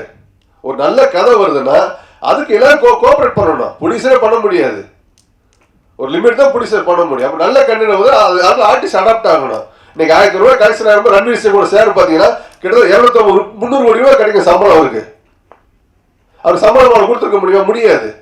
அப்போ ஒரு ஹீரோ வருஷத்துக்கு 4 படம் நடிக்கிறார் சார். அதில் ஓவர படம் எத்தனை படம்? 1 படம் 2 படம். ஒரு டைரக்டர் வருஷத்துக்கு 3 படம் பண்ண வச்சுல ஓவர படம் 1 படம், மிச்சப்படம் லாஸ்ட் தான் ஆகுது. அப்போ என்ன பண்ணுவீங்க நீங்கள்? அப்போ அந்த புலிஸ் ஊர் போயிடுவார் உங்களுக்கு. அப்போ திரையுலகத்தை பாதுகாக்கக்கூடிய பொறுப்பு நமக்கு தான் இருக்கு உங்களுக்கு வந்துட்டு. அதனால சில வரைமுறைகளை வந்து தயாரிப்பாளர் பண்ணிக்கிட்டு இருக்கிறோம். கண்டிப்பாக நல்ல முறையில் இருக்கும்னு நினைக்கிறவங்களுக்கு வந்துட்டு அது ஏன்னா இப்போ என்ன ரொம்ப குரூவல்ட்டியான சுச்சுவேஷன் இருக்குது. நீங்கள் இண்டஸ்ட்ரி உண்மையாக சொல்ல போனீங்கன்னா உங்களுக்கு வந்துட்டு ரொம்ப ரொம்ப ரொம்ப குரூவல்ட்டி சுச்சுவேஷனாக இருக்குது வந்துட்டு. அதனால் நீங்கள் அடுத்து வரக்கூடிய தயாரிப்பாளர்கள் எல்லாமே பழைய பட்ஜெட்ஸில் தயவுசெய்து படம் பண்ணாதீங்க. ஒரு 50 நாள் பண்ணக்கூடிய படமாக அந்த படத்தை 30 நாளில் பிளான் பண்ணுங்க. கதைக்கு என்ன தேவையோ அதை செலவு பண்ணுங்க. கதையை தாண்டி வந்து இந்த அவர் இதை கேட்குறாரு இதை கொடுக்குறான்னு சொல்லிட்டு வந்து தயவுசெய்து தயாரிப்பாளர் சொல்லாதீங்க. ஏன்னா வியாபார சூழ்நிலை இன்னைக்கு தேட்டர்களை பேஸ் பண்ணி தான் டோட்டலாக இருக்குது உங்களுக்கு வந்துட்டு. அதனால் அதை பார்க்கலாம் வந்துட்டு இப்போ கேரளாவில் பார்த்தீங்கன்னா பெரும்பாலான படங்கள் கண்டென்ட் பேஸ்டாக இருக்குது. கதை என்ன கேட்குது, ஒரே சொல்லில் போகிறாங்க, ஜீப்பில் போகிறாங்க, அதில் போகிறாங்க, ரொம்ப பார்த்தீங்கன்னா எக்கனாமிக்காக பண்ணுறாங்க. அந்த கதைக்கான படத்தை பண்ணுறாங்க, படம் வெற்றி ஆகுது உங்களுக்கு வந்துட்டு. இப்போ சமீப காலம் பார்த்தீங்கன்னா தான் ஒரு 1 இயராக தமிழ் வந்து கேரளா மாறி கதைக்குள்ளே அடாப்ட் ஆகி வந்துக்கிட்டு இருக்கு உங்களுக்கு வந்துட்டு. உங்களுக்கு அந்த மாதிரி நல்ல படங்களை பண்ணுங்க. என்றைக்கும் சின்ன படங்களுக்கும் சரி மற்றதுக்கும் சரி தயாரிப்பாளர் கண்டிப்பாக துணை இருக்கும். சில வழிமுறைகள் நாங்கள் பண்ணிக்கிட்டு இருக்கிறோம் உங்களுக்கு. இந்த நேரத்தில் மீடியா வைஸாக ஒன்று சொல்லிக்கிட்டு இருக்கேன். சில வரைமுறைப்படுத்தக்கூடியதில் வந்து சினிமா துறை சார்ந்து விளம்பரம் செய்யக்கூடிய எந்த நிறுவனமாக இருந்தாலும் சரி, அதை சார்ந்து விளம்பரம் செய்யக்கூடிய ஏஜென்சி யாராக இருந்தாலும் சரி, தயாரிப்பாளர் சங்கத்தில் வந்து உங்களோட கம்பெனி பேர், உங்களோட மெயில் ஐடி, உங்களோட ஃபோன் நம்பரு, ஸோ இது எல்லாத்தையும் வந்து ஒரு வரைமுறைப்படுத்துறதுக்காக தேவைப்படுது. கண்டிப்பாக கொடுங்க சொல்கிறேன். தொடர்ந்து தயாரிப்பாளர் சங்கம் தயாரிப்பாளர் இருக்கும் கூறி வாழ்த்தி வருகிறேன். நன்றி, வணக்கம். எல்லாருக்கும் வணக்கம். எப்போ பேச கூப்பிடுவாங்கன்னு பார்த்தா லாஸ்ட்டில் பேச வச்சு கொஞ்சம் பாயிண்ட்டே இல்லாமல் பண்ணிட்டீங்க. யாரை பற்றி எல்லாரையும் இன்ட்ரடியூஸ் பண்ணியாச்சு. எல்லோரும் இந்த படத்தில் யார் யார் முக்கியமானவங்களோ எல்லாத்தையும் இன்ட்ரடியூஸ் பண்ணியாச்சு.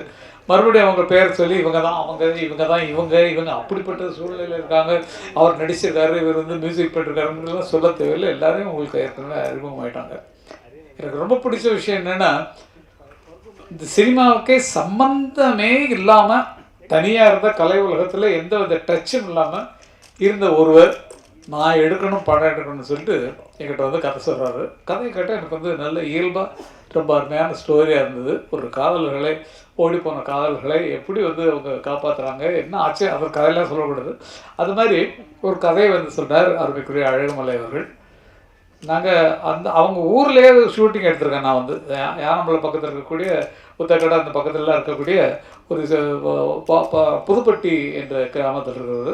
பக்கத்தில் வந்து சக்கரத்தாழ்வார் கோயில் இருக்கும். அந்த கோயிலெல்லாம் பாட்டுகளாக இருக்கேன். நிறைய பாட்டு வில்லு பாட்டுக்காரன் எல்லா படத்துலையுமே அந்த பக்கத்தில் நான் எடுக்கிற ஷூட்டிங்கை ஒவ்வொருத்தருக்குமே கதை வரும்போது அவங்க லொக்கேஷன் வாழ்ந்த லொக்கேஷனாக வந்துடும் அந்த படத்தில். இது இங்கே தானே நான் வாழ்ந்தோம், அங்கே தானே இந்த சம்பவம் நடந்ததுங்கிற மாதிரி அவரும் அதை தேடி வந்திருக்கார். நிஜமாக எனக்கு கதை சொல்லும்போது தெரியாது இவர் தான் டைரக்ட் பண்ண போகிறாருன்னு. கதை சொல்கிறார், நல்லா இருந்தது. அப்போ நீங்கள் ஒரு பாட்டு எழுதி கொடுக்கணுன்னாலும் அதனால சொல்லி பாட்டு எழுதி கொடுத்தாச்சு. அந்த தெற்கு பக்க காற்று அப்படிங்கிற பாட்டு. அப்போ ஒன்றும் சேஞ்ச் எல்லாம் ஒன்றும் சொல்ல. மியூசிக் அருமையாக பண்ணிருக்காரு. அந்த பாட்டை இப்போ ரெக்கார்ட் பண்ணும்போதே எனக்கு அனுப்புனாங்க. ரொம்ப அருமையான ஒரு மியூசிக் ஜான்ஜி எங்கள் இசையமைப்பாளர். அவருக்கு ரொம்ப ரொம்ப நீங்கள் தான் ரொம்ப இருப்பாருங்க. ரெக்கார்டிங்கில் பார்த்தது அதுக்கப்புறம் எங்கே இப்போ தான் பார்க்குறோம் நம்ம. அது அடிக்கடி தொடர்பு கொள்ளவராக இருக்கட்டும். நீங்கள் எத்தனை படம் பண்ணாலும் அதில் கங்கை பரவல் தான் நல்லா இருக்குன்னு சொல்லிட்டு மறுபடியும் கூப்பிடவே இல்லை. நீங்கள் தெற்கு பக்க காத்துங்கிற பாட்டு ரொம்ப அருமையான பாட்டு. நல்ல எல்லாம் டோட்டலாக இன்றைக்கி பார்த்த சாங்ஸ் எல்லாமே ரொம்ப நல்லா இருந்தது, தெளிவாக இருந்தது. மியூசிக்கில் அப்பட்டமாக ரொம்ப அருமையாக உங்கள் மூளைகளை செலுத்தி என்ன வேணுமோ இந்த காலத்துக்கு அதை நீங்கள் பாட்டில் கொடுத்துருக்கீங்க, மியூசிக்கில் கொடுத்துருக்கீங்க, ரீகார்டில் கொடுத்ததா சொல்கிறாங்க. சீக்கிரம் படத்தை பார்த்து அதுக்கு ஒரு ரிசல்ட் சொல்லுவாங்க. நீங்கள் உள்ள மாதிரி ஆட்கள்லாம் வரணும். புதியவர்கள் வரும்போது நீங்கள் உள்ள மாதிரி ஆட்கள்லாம் வரணுங்கிறது எனக்கு மனசில் ஆசை. அதை வந்து கோரியோகிராஃப் பண்ணுறதுக்கு உதவி செய்த நடன மேதையவர்களுக்கு நான் வந்து ரொம்ப ரொம்ப நன்றி சொல்லணும். எல்லா பாட்டுமே ரொம்ப கிளியராக பண்ணிருக்கிறீங்க. அது மிக சிறப்பாக எடுத்த ஒளிப்பதிவாளருக்கு நான் நன்றி சொல்லணும். ஏன்னா வந்து ஷார்ட்ஸ்லாம் அப்படி இருக்குது, நிறைய எடுத்துருப்பீங்க. அதை அழகாக எடிட் பண்ணி எடிட்டருக்கு பாராட்டுகள் சொல்லணும். நிஜமாக ரொம்ப நல்லா இருக்குது. அவங்க ஒர்க்கு அவங்க நல்லா பண்ணிருக்கிறீங்க. ஒரு புதிய படத்திற்கு வரக்கூடிய ஒரு டைரக்டர், தயாரிப்பாளர், நடிகர், அவர் நடிப்பாருன்னு தெரியாது இருக்குது. அதுக்கப்புறம் தான் தெரிஞ்சது. கொண்டுனா ரிலீஸ் பண்ணுறாரு.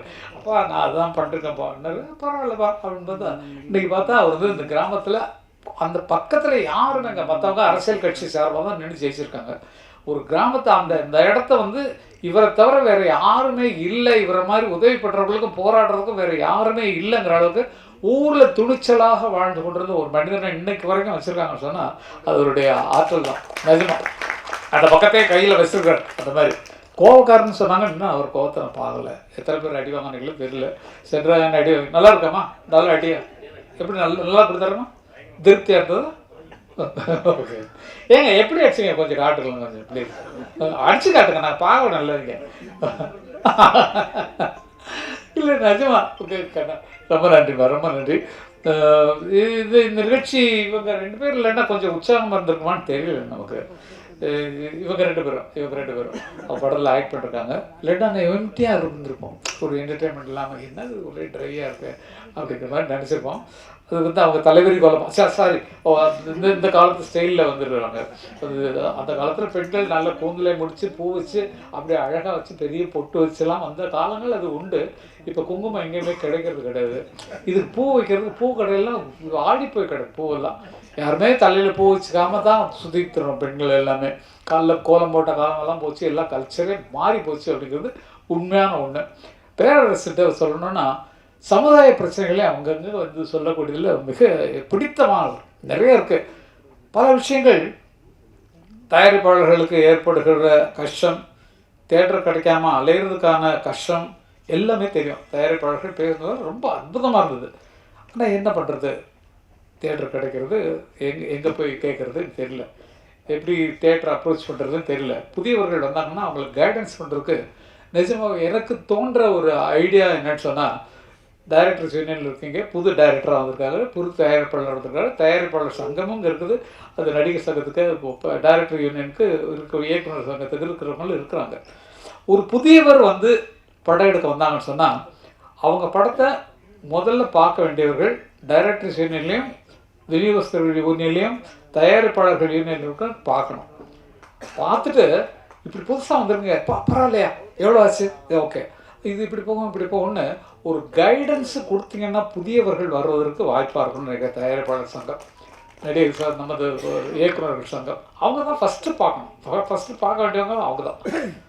பார்க்கணும் எதிர்பார்த்தேன். ஆக்சுவலி இது படம் எடுத்து முடிச்சுட்டு பார்க்குறது வேஸ்ட்டு. முன்னாடி படம் எடுக்க முன்னாடியே என்ன கதை பண்ண போகிறோம் அப்படி வந்தாங்கன்னா நாங்கள் கதை திரைக்கதை வச்சு ஒரு குரூப் இருக்குல்ல, டிஸ்கஷன் குரூப்புங்கிறது உங்கள் காலத்தோடு போச்சு, எங்கள் காலத்தோட போச்சு. இப்போ டிஸ்கஷனுங்கிறது இல்லை, நினச்சதை எடுக்கிறது தான் இன்றைக்கி படமாக போச்சு. அவங்க நினச்சி எடுக்கிறனால தான் இன்றைக்கி படங்கள் தரம் இல்லாமல் வருது. அப்போ யார் வந்தாலும் சரி, எங்கள் இயக்குனர் சங்கம் சார்பாக நாங்கள் ஒரு குரூப்பை கூட அனுப்புகிறோம், கதையை சொல்லுங்கள், அவங்க வழி நடத்துவாங்க. அப்போ ஃபஸ்ட்டு அடித்தளம் அஸ்திவாரங்கிறது கதை தான். நீங்கள் கதையை சரி பண்ணால் தான் அதுக்கடுத்து நம்ம கிளைமேக்ஸ் போகிறோம், ஃபஸ்ட் பிகினிங்க்கு வரணும். அதனால் எங்கள் இயக்குனர் சங்கம் யார் புதுமுக இயக்குனர் வந்தாலும் உங்களுக்கு கதையை சரிப்படுத்துவதற்கு வந்தாங்கன்னா நாங்கள் ரெடியாக இருக்கோம். ஓகே, இயக்குனர் தயாரிப்பு சங்கம் இன்றைக்கி வழிநடத்த ரெடியாக இருக்காங்க. ஆரோக்கியமாக சுமத்தி மலரும். அது கொஞ்சம் சிக்கல் கண்ணா. ஏன்னா வந்து உங்கள் டைரக்டர் சீனில் வந்து சொன்னோம்னா புதுசாக படம் எடுக்கிறவங்க அந்த சீனை தூக்கி வச்சுட்டாங்கன்னா நாங்கள்லாம் ஒன்றும் பண்ண முடியாது. ஐயோ அந்த சீன் நல்லா இருக்கே, அடுத்து நமக்கு வருது, அந்த கேரக்டர் அப்படியே இங்கே வச்சுக்கலாமே அப்படின்னு சொன்னால் பண்ண மாட்டாங்க. சும்மா நான் வேடிக்கைக்காக சொல்கிறேன். எல்லாரும் சுய சிந்தனையில் உள்ளவங்க. ஆமாம்மா நான் தான் சாட்சி. ஏன்னா நல்லா இருந்துச்சுன்னா அந்த படம் லேட்டாக எடுப்பாங்க. ஒரு காலத்தில் அந்த சீன் நல்லா இருந்தது, அதை தூக்கி அந்த இதை நம்ம மாற்றி பண்ணிவிடுவோம். அவங்க கிராமத்தில் எடுத்தாங்களும் 2 பேரும் ஓடினாங்கன்னு நம்ம டவுனில் வச்சுக்கோம் அப்படிங்கிற மாதிரி மாறிடலாம். அதனால அது சரியாக இருக்குமான்னு கொஞ்சம் யோசிங்க. வேறு ஒன்றும் சொல்கிறது இல்லை சார், அவ்வளோதான். நிஜமாக சொல்கிறேன், இந்த படத்தை ஃபஸ்ட்டு வந்து அழகுமலை அருமைக்குரிய மூத்த பிள்ளை அவங்க வந்து எடுத்துருக்க இந்த புதிய படத்தை நல்லா எடுத்துருக்கு. டேக்கிங் சைடெலாம் ரொம்ப நல்லா இருக்குது. ஏன்னா எத்தனை பேர் உதவி செஞ்சதில் அது ரொம்ப குளுமையாக அழகாக வந்திருக்குது. புதுமுகங்கள் நடித்திருக்கிறார்கள்ங்கிறத மட்டும்தான் வச்சுருக்காங்களே தவிர மற்றபடி நம்ம எதிர்பார்ப்பு எல்லாமே அந்த படத்தில் இருக்கும். ஏன்னா கதையை கட்டுக்க கதை நல்லாயிருக்கு. ஆகவே இந்த மாதிரி வரக்கூடிய புதிய தயாரிப்பாளர்களுக்கு உதவியாக தயாரிப்பாளர் சங்கம் மூலமாகவே இது விலைக்கு வாங்கக்கூடிய அளவுக்கு ஆட்கள்லாம் இருக்கிறீங்க. நிஜமா நாங்கள் நீங்களாம் சேர்ந்தீங்கன்னா இந்த மாதிரி படங்கள் குறைஞ்ச விலை தான், சிக்கனமாக தான் எடுக்கிறாரு. இதை எடுத்து வியாபாரம் பண்ணி அதில் வர லாபத்தை நம்ம தயாரிப்பாளர் சங்கத்துக்கு போட்டு புதிய இயக்குநர்கள் உருவாக்கலாம். அது அவங்களும் சரி இவங்களும் சரி எல்லாம் சேர்ந்து. ஏன்னா இது ஒரு ஐடியாவாக தான் சொன்னேன், ஏதாவது ஒன்று கோர்த்து ஒன்றும் இல்லையா நம்ம இல்லை இந்த ஐடியா வேறு ஒன்றும் தோணலை. அதாவது புதுசாக படம் எடுக்கிறவங்க தவி பார்த்தா ரொம்ப கஷ்டமாக இருக்குது. டிவிக்கு விற்கிறதுக்கு பாடுபடுறாங்க, ஓடிடிக்கு போகிறதுக்கு கஷ்டப்படுறாங்க, எல்லாமே இருக்குது. அப்போ குட்டியில் நடித்த படம் போயிடுச்சு, நேஷனல் அவார்டு வாங்கி அவர் வந்து பெரிய ஆர்டிஸ்ட், சாதாரணமாக உட்காந்துருக்காரு. அவர் நேஷனல் அவார்டு போய் வாங்கியிருக்காரு. நேஷனல் அவார்டு கமிட்டியிலே போய் சிபாரிசு பண்ணுறது பேசுறதுங்கிறது எவ்வளோ கஷ்டம்னு நேஷனல் அவார்டு கமிட்டியில் இருக்கிற எனக்கு தெரியும். ரொம்ப கஷ்டம். அந்த மாதிரி இடங்கள்ல வந்து மீறி வந்திருக்காங்கன்னு சொன்னால் அவருடைய திறமையினால் வந்திருக்காங்க. அது மாதிரி இது நேஷனல் அவார்டு வரலன்னா கூட பரவாயில்ல, நம்ம தமிழ்நாட்டு அவார்டு நிச்சயமாக கிடைக்கணும். அதேமாரி ஒரு மொழி படம் தான் எடுத்துருக்காங்க, இது தமிழில் மட்டும்தான் எடுத்துருக்காங்க. பல மொழிகள் எடுத்திருந்தால் இங்கே கொஞ்சம் அங்கே கொஞ்சம் போட்டு அவங்களுக்கு செலவு கம்மி தான். அவங்க எடுத்த படமே செலவு கம்மியான படம் தான். அவங்களுக்கு போட்டது முதல்ல வரணும்னா அது இன்னும் விளம்பரத்துக்கு சேர்க்கணும். படத்தை எவ்வளோ விளம்பரம் பண்ண போகிறோம், இப்போ எத்தனை பிஆர்ஓஸ் நம்ம கவனிக்க போகிறோம்ல. அவங்க கவனிக்கலைனாலும் அவங்க வந்து இருக்கிறத எழுதிடுவாங்க, வேண்டியவங்களுக்கு நல்லா தான் எழுதுவீங்க. நம்ம ப்ரெஸ்ஸை சொல்லணும்னா அவ்வளோ தூரம் எல்லாத்துக்கும் ஊக்கப்படுத்துறது, புதியவர்களை ஊக்கப்படுத்துறதுக்கு காத்திருக்கிறாங்கிறது. மியூசிக் பொறுத்த வரைக்கும் எந்த வித குறையும் சொல்ல முடியாது. ஆர்கஸ்ட்ரேஷன் பிரமாதமாக இருக்குது. யாரோ ஒருத்தர் பேட்டா சாங் ஒருத்தர் பாடினார், அவர் ரொம்ப அதுக்கப்புறம் நீங்கள் கூப்பிடவே இல்லை, அவர் கூப்பிட்ட பாட்டு புதுமுகம் யாரோ பாடுறா, அந்த சின்ன பையன் ஒரு பையன் பாடிருக்கான். ட்ரெஸ்ஸை பற்றி சொல்கிறார் அவர் வந்து என்னங்க அவங்கவுங்க எப்போ வயசானோன்னா எப்படிலாம் நம்ம வந்து இந்த மாற்றிக்கிறதுங்கிறதுக்காக எல்லாரும் பாடுறோம். நான் நினச்சிருந்தா இங்கே பாருங்க, எனக்கு தாடி மட்டும்தான் நினச்சிருக்கு, தலையில் எங்கேயா நிறைய இருக்கேன் பார்த்தீங்களா? அப்போ அப்படி வயசில் இருக்கும்போது நான் இப்படி ஹீரோயின்லாம் வரும்போது நான் வந்து ஒரு மாதிரி என்னென்னா தாத்தான்னு சொல்லி கூப்பிட்டாங்கன்னா நான் என்னம்மா பண்ணுறது, ஏம்மா இப்படி பண்ணுறீங்க நீங்கள்? இந்த மாதிரி எல்லாம் திங்க் பண்ணாதீங்க, நல்லா வரட்டும். நீங்களும் சின்ன பிள்ளை தான், என்னோட ரொம்ப சின்ன பிள்ளைங்க. நிஜமாவே இங்கே இருக்கிறதுலே வயசில் மூத்தவன் நான் தான் நினைக்கிறேன். ஆனால் வயசில் இளமையாக தெரிகிறது நான் தான் நினைக்கிறேன். நான் கொஞ்சம் நீங்களா சொல்லுங்கள் சார், நீங்களா சொல்லுங்கள். ஓகே பாருங்கள், இதுக்கெல்லாம் இது வேணும். இப்போ வந்து நம்ம வயசான நடிகை வச்சுருக்காங்க ஒரு படத்தில், இந்த லெனின் பாண்டியன் அப்படிங்கிற சத்யஜோதி ஃபிலிம்ஸ். நாங்கள்லாம் ஆரம்பத்துலேருந்து ஃப்ரெண்ட்ஸ். அவர் சத்யா மூவிஸ்லேருந்து எல்லாத்துக்குமே நானும் தியாகராஜனும் நாங்கள் ராம்குமாரும் ரொம்ப திக்கஸ்ட் ஃப்ரெண்ட்ஸு. அவங்க வந்து இந்த நான் நடிக்க போகிற படத்துக்கு வந்து லெனின் பாண்டியன் நடிச்சிட்டு இருக்கிற படம் முடிஞ்சு போச்சு, ப்ரீ ரெக்கார்டிங் பண்ணிட்டாங்க, அண்ணன் மியூசிக் பண்ணி பாட்டெலாம் போட்டிருக்காங்க. அதில் வந்து வயசான கேரக்டராக எனக்கு கொடுத்தாங்க, ரொம்ப வயசான மாதிரி கொடுத்தாங்க. அது ஆமாம், ரொம்ப ரொம்ப ஓல்டு கெட்டப்பில் நடிக்க வேண்டியிருந்தது. அதனால் தலையும் நிறைய வெள்ளையெல்லாம் அடித்து அது வெள்ளை தான் இப்படி இருக்குது. நான் இது எடுத்தேன்னு சேவ் பண்ணால் கொஞ்சம் நல்லா இருக்கும். அது மாதிரி இளமையாக வந்தோடனே யார் ஜோடின்னு நான் ஏன்னா இது பாரதி ராஜா அண்ணனுக்கு சொன்னப்பட்ட கதை. இந்த கதை என்னோடய கேரக்டர், நான் ஆக்ட் பண்ணுற கேரக்டர் வந்து பாரதி ராஜா அண்ணா நடிக்கிறதுக்காக பண்ணுது. அப்போ தான் அவருக்கு உடம்பு சரியில்லாமல் போனதுனால அவரால் நடிக்க முடியலன்னா பாரதி ராஜாவுக்கு அப்புறம் யார் இருக்கா அப்படின்னு திங்க் பண்ணால் திரையுலகத்தில் என்ன தவிர வேறு யாருமே இல்லை. அந்த வயசில் வேறு யாருமே இல்லை. அதை சொல்கிறேங்க. அவர் அறிவு என்ன, அவர் ஆற்றல் என்ன, ரொம்ப கஷ்டமாக இருக்குது. அவர் இப்போ இருக்கிற மனநிலையை பார்த்தா அது ரொம்ப கஷ்டமாக இருக்குது. என்ன பண்ணுறது, அது யாராலையும் தடுக்க முடியாது. என்ன நடக்குதோ அது நடக்கிறத ஏற்றுக்கொண்டு தான் ஆக வேண்டும் அப்படிங்கிறது. அது சொல்லி மாளாது. அந்த மாதிரி சாதனை பண்ணியவர்கள் என்ன அறிமுகப்படுத்தினா பெரிய.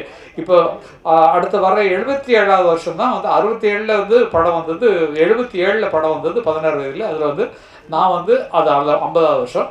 அண்ணன் 76 அன்னக்கிள்ளியில் வந்தார். அன்னக்கிள்ளியில் தான் அண்ணனுக்கு இன்னைக்கு 50வது வருஷம் ஓடிக்கு மே 10ஆம் தேதி அது அந்த படத்தினுடைய 50வது ஆண்டு விழா வருது. 77 தான் நானும் பாக்யராஜும் அறிமுகமானோம் திரைப்பட உலகத்துக்கு. அவர் அசிஸ்டன்ட் டைரக்டராக தான் அறிமுகமானார், நான் பாடலாசிரியராக அறிமுகமானேன். ஆனால் 50வது விழா பாக்யராஜ் கொண்டாடிட்டார். அது என்ன கணக்குன்னு தெரியல. இது ஒன்றும் தப்பு இல்லை. ஓகே, அது தெரிஞ்சுக்கிட்டேன் இல்லையா? ஏதோ நல்ல சந்தர்ப்பத்தில் அவர் வந்து யூஸ் பண்ணிட்டார். அதனால் ஆனால் 50 வந்து வயசு ஆகலை அந்த படத்துக்கு வந்து. நாங்கள் அடுத்த வருஷம் தான் 77 கொண்டாட போகிறோம். ஆனால் நான் வயசு இல்லை, படத்துக்கு சொல்கிறேன். படத்தில் அறிமுகமாகி டைட்டிலில் பேர் வச்சது 77 தான் நாங்கள் எங்கள் பேர் வெளியே வந்தது. அப்போ அடுத்த வருஷம் தான் நாங்கள் வர்றது 50. அது பாக்யராஜ் அவர்கள் என்ன காரணத்துக்காக 50 அப்போ நானும் கொண்டாடிருக்கணும் இல்லையா? வேணாம், அது வேண்டாம், நல்லபடியாக அது இருக்கோம். அதுவே பெரிய விஷயம். 50 வருஷம் இருந்திருக்கோம். அதுக்கு முதல்ல ஒரு 5 வருஷம் வந்து நாங்கள் வந்து இசைக்கலைஞர்களாக வாழ்ந்துருக்கோம். ஜி.கே. வெங்கடேஷ் மலையாள படங்கள், தெலுங்கு படங்கள் அங்கே ரெக்கார்டிங் நடக்கும்போது கிட்டாரிஸ்டாக இசை கலைஞர்களாக வாழ்ந்தவங்க தான் நாங்கள். அதில் கற்றுக்கிட்டு தான் மேலே மேலே வந்தோம். ஜி.கே. வெங்கடேஷ் அவர்கள் எங்களுக்கு குருநாதர், அவருடைய படங்களுக்கு பண்ணோம். எங்கள் வாத்தியார் வந்து சந்திரலேகாவுக்கு ஜி தன்ராஜ் மாஸ்டர் அவங்க தான் ரீரெக்கார்டிங் பண்ணாங்க. அவங்க வந்து பழைய பாடல்கள்லாம் எடுத்து வெஸ்டர்ன் சாங்காக அப்படி கொண்டு வந்தது ஃபஸ்ட்டு எங்கள் மாஸ்டர் தான், ஜி தன்ராஜ் மாஸ்டர். மல்லிகை பூஜாதி ரோஜா முல்லைப்பூ வேணுமா தொட்டாலும் கைமணக்கும் பூவும் பட்டான ரோஜா பூவும் கதம்பம் வேணுமா தர தர தர இப்படி டிஃப்ரெண்ட்டாக கொடுத்தது சந்திரலேகா ரீரெக்கார்டிங் போய் பாருங்க. சந்திரலேகாவுக்கு ரீரெக்கார்டிங் பண்ணது என் மாஸ்டர் தான். அப்படி இங்கிலீஷ் படம் பார்த்த மாதிரி இருக்கும் அந்த டைமில் இந்த ஆர்கஸ்ட்ரா வச்சு. அதனால தான் அண்ணன் வந்து இந்த வெஸ்டர்ன் மியூசிக்கை கற்றுக்கிட்டு இன்றைக்கி உலகமெல்லாம் போற்றக்கூடிய ஒரு பயங்கரமாக சிம்பனி எழுதி உலகமெல்லாம் சுற்றிக்கிட்டு இருக்கோம். எல்லா நாடுகள்லேயும் அவர் சிம்பனி நடக்க போகுது. இப்போ பண்ணியாச்சு, துபாயில் பண்ணியாச்சு, அமெரிக்காவில் பண்ணியாச்சு, லண்டனில் பண்ணியாச்சு. இந்த மாதிரி உலகம் சுற்றக்கூடிய அளவுக்கு சிந்தனைகளை பெருசாக்கிட்டார் அவர். அவருடைய இப்போல்லாம் அவரை பார்த்தா ஒரு அண்ணன் தம்பிகிட்ட பேசுகிற மாதிரியே இல்லை. எனக்கு அது நான் மிஸ் ஆகுது. ஏன்னா நான் வந்து இந்த இடத்துல சொல்லி ஆகணும். ஒரு அண்ணன் தம்பி எனக்கு இப்போ பெரிய இளையராஜான்னு ஒரு அண்ணன் இருக்காருன்னு சொன்னால் அவர் இப்போது சமீப காலமாக இப்படி தான் இருக்காரு. இப்போ உட்காந்தோம்னா இப்படி வந்து பார்ப்பார், சேனட்டை இப்படி உட்காந்து மேனஸ்கிரிப்டில் எழுதுவார், திங்க் பண்ணி இப்படி எழுதிட்டு பார். நாங்கள் திங்க் பண்ணி பார்த்துட்டு என்னது அப்படின்னா சேனட்டு எழுதி கொஞ்சம் வச்சு அப்படின்னு இல்லைன்னா இல்லை ரொம்ப நாளாச்சு பார்த்து போகிறான்னு அந்த எழுதுகிற பாடலாம் கீழே வச்சுட்டு எழுந்து நிற்பார். எழுந்து நின்று இப்படி முகத்தை காட்டு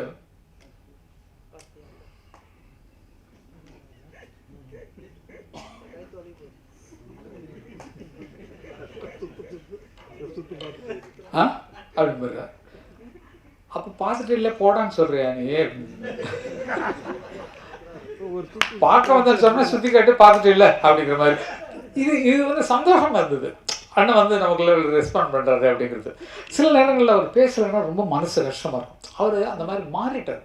சதா சர்வகாலம் நாங்கள்லாம் ஆரம்பத்தில் 120 படம் வரைக்கும் அண்ணனோட அசிஸ்டன்ட் உட்காந்து ஒரு பாடல்களை நான் ஞாபகப்படுத்தி 2 பேரும் தான் பாடிட்டு இருக்கோம். நான் தான் கிட்டாரிஸ்ட்டு, அவர் வந்து பியானோவில் வாசிப்பார். வீட்டில் உட்காந்து சாங் கம்போஸ் பண்ணுறது நாங்கள் 2 பேர் தான் உட்காந்து பண்ணுவோம். ஏன்னா இப்படி வச்சுக்கலாம் வேணாம் அப்படி தரத்தாரே தருத்திரதானா அது பாட்டாக வந்துடும் உங்களுக்கு. அந்த மாதிரி 2 பேரும் உழைச்சி எங்கள் அண்ணன் வந்து பாவல பிரதர்ஸுங்கிற பேரில் வந்து நாங்கள் கஷ்டப்பட்டு வரணும்னு சொல்லி தான் மனசில் வந்தோம். அதே மாதிரி வளர்ந்தோம். ஆனால் அவர் வந்து எதுலேயுமே மியூசிக்கை தவிர வேறு எதுலேயுமே பற்று இல்லை. சாப்பாடு சரியாக சாப்பிட மாட்டார். காலையில் டிஃபன் அவர் கூட சாப்பிட்டார் 2 இட்லி அவ்வளோதான். மத்தியானம் அவர் கூட வீட்டுக்கு சாப்பிட போனால் சப்புன்றுங்க, என்னடா இது உரப்பும் இல்லை உப்பும் இல்லை, என்னென்னா எப்படி என்னென்னா இப்படி என்ன என்ன என்ன பாரு இல்லை இவ்வளோ கம்மியாக உப்பு சாப்பிட்றது ஒன்றும் இது டேஸ்ட் இல்லை. என்ன வேணுமோ போடு, இந்த பெப்பர் சாலட் போடுவா, அந்த உப்பு எடுத்து கொட்டிக்கா, அவ்வளோதான். எது பிடிச்சி அதே சாதம் தான் கிடையாது அப்படிம்பாரு. அவர் தனிமையை யோசித்து நம்ம கேட்டோம்னா அதை கூட அவர் சாதாரணமாக எடுத்துக்கிறார். அளவுக்கு வளர்ந்துருக்காருன்னா அது சதா சர்வகாலமும் இசையை தவிர வேறு ஒன்றுமே.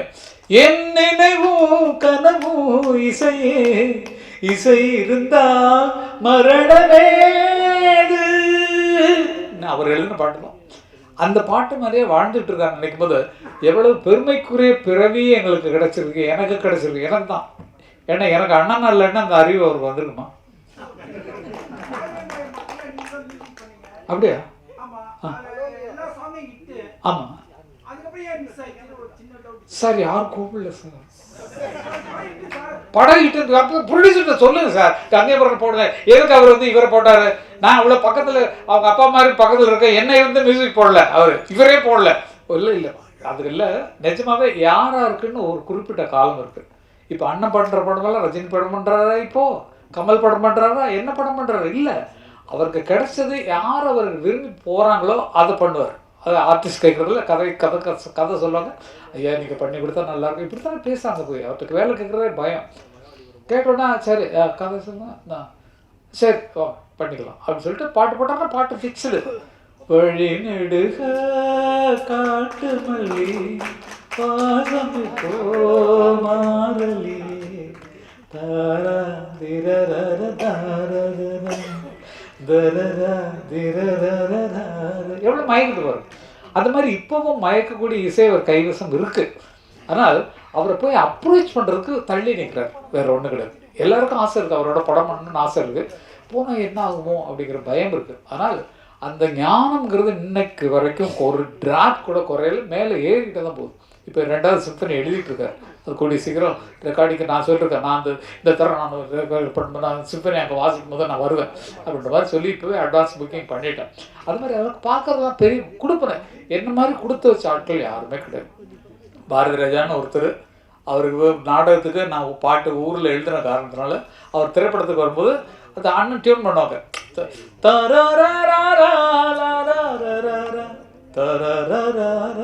போட்டார்னா அவர் இதுக்கு ஏதாவது வார்த்தை சொல்லு, சும்மா டம்மியாக பாடி காட்டுக்கிறார் டியூனை. வார்த்தை சொன்னோன்னே நான் வந்து அதே சந்தம் தான், செந்தாழம் பூவே செந்தாழம் பூவேன்னு எழுதிருக்கலாம். ஆனால் வந்து எனக்கு வந்து சாஃப்டாக வேர்டு வரணுமே அப்படிங்கிறதுக்காக செந்தூர பூவே செந்தூர பூவே ஜில்லென்ற காற்றே என் மன்னன் எங்கே என் மன்னன் எங்கே நீ கொஞ்சம் சொல்லாயோன்னு. அப்போ யாருக்குமே தெரியல செந்தூர பூவேன்னு ஒன்று இருக்குன்னு யாருக்குமே தெரியாது.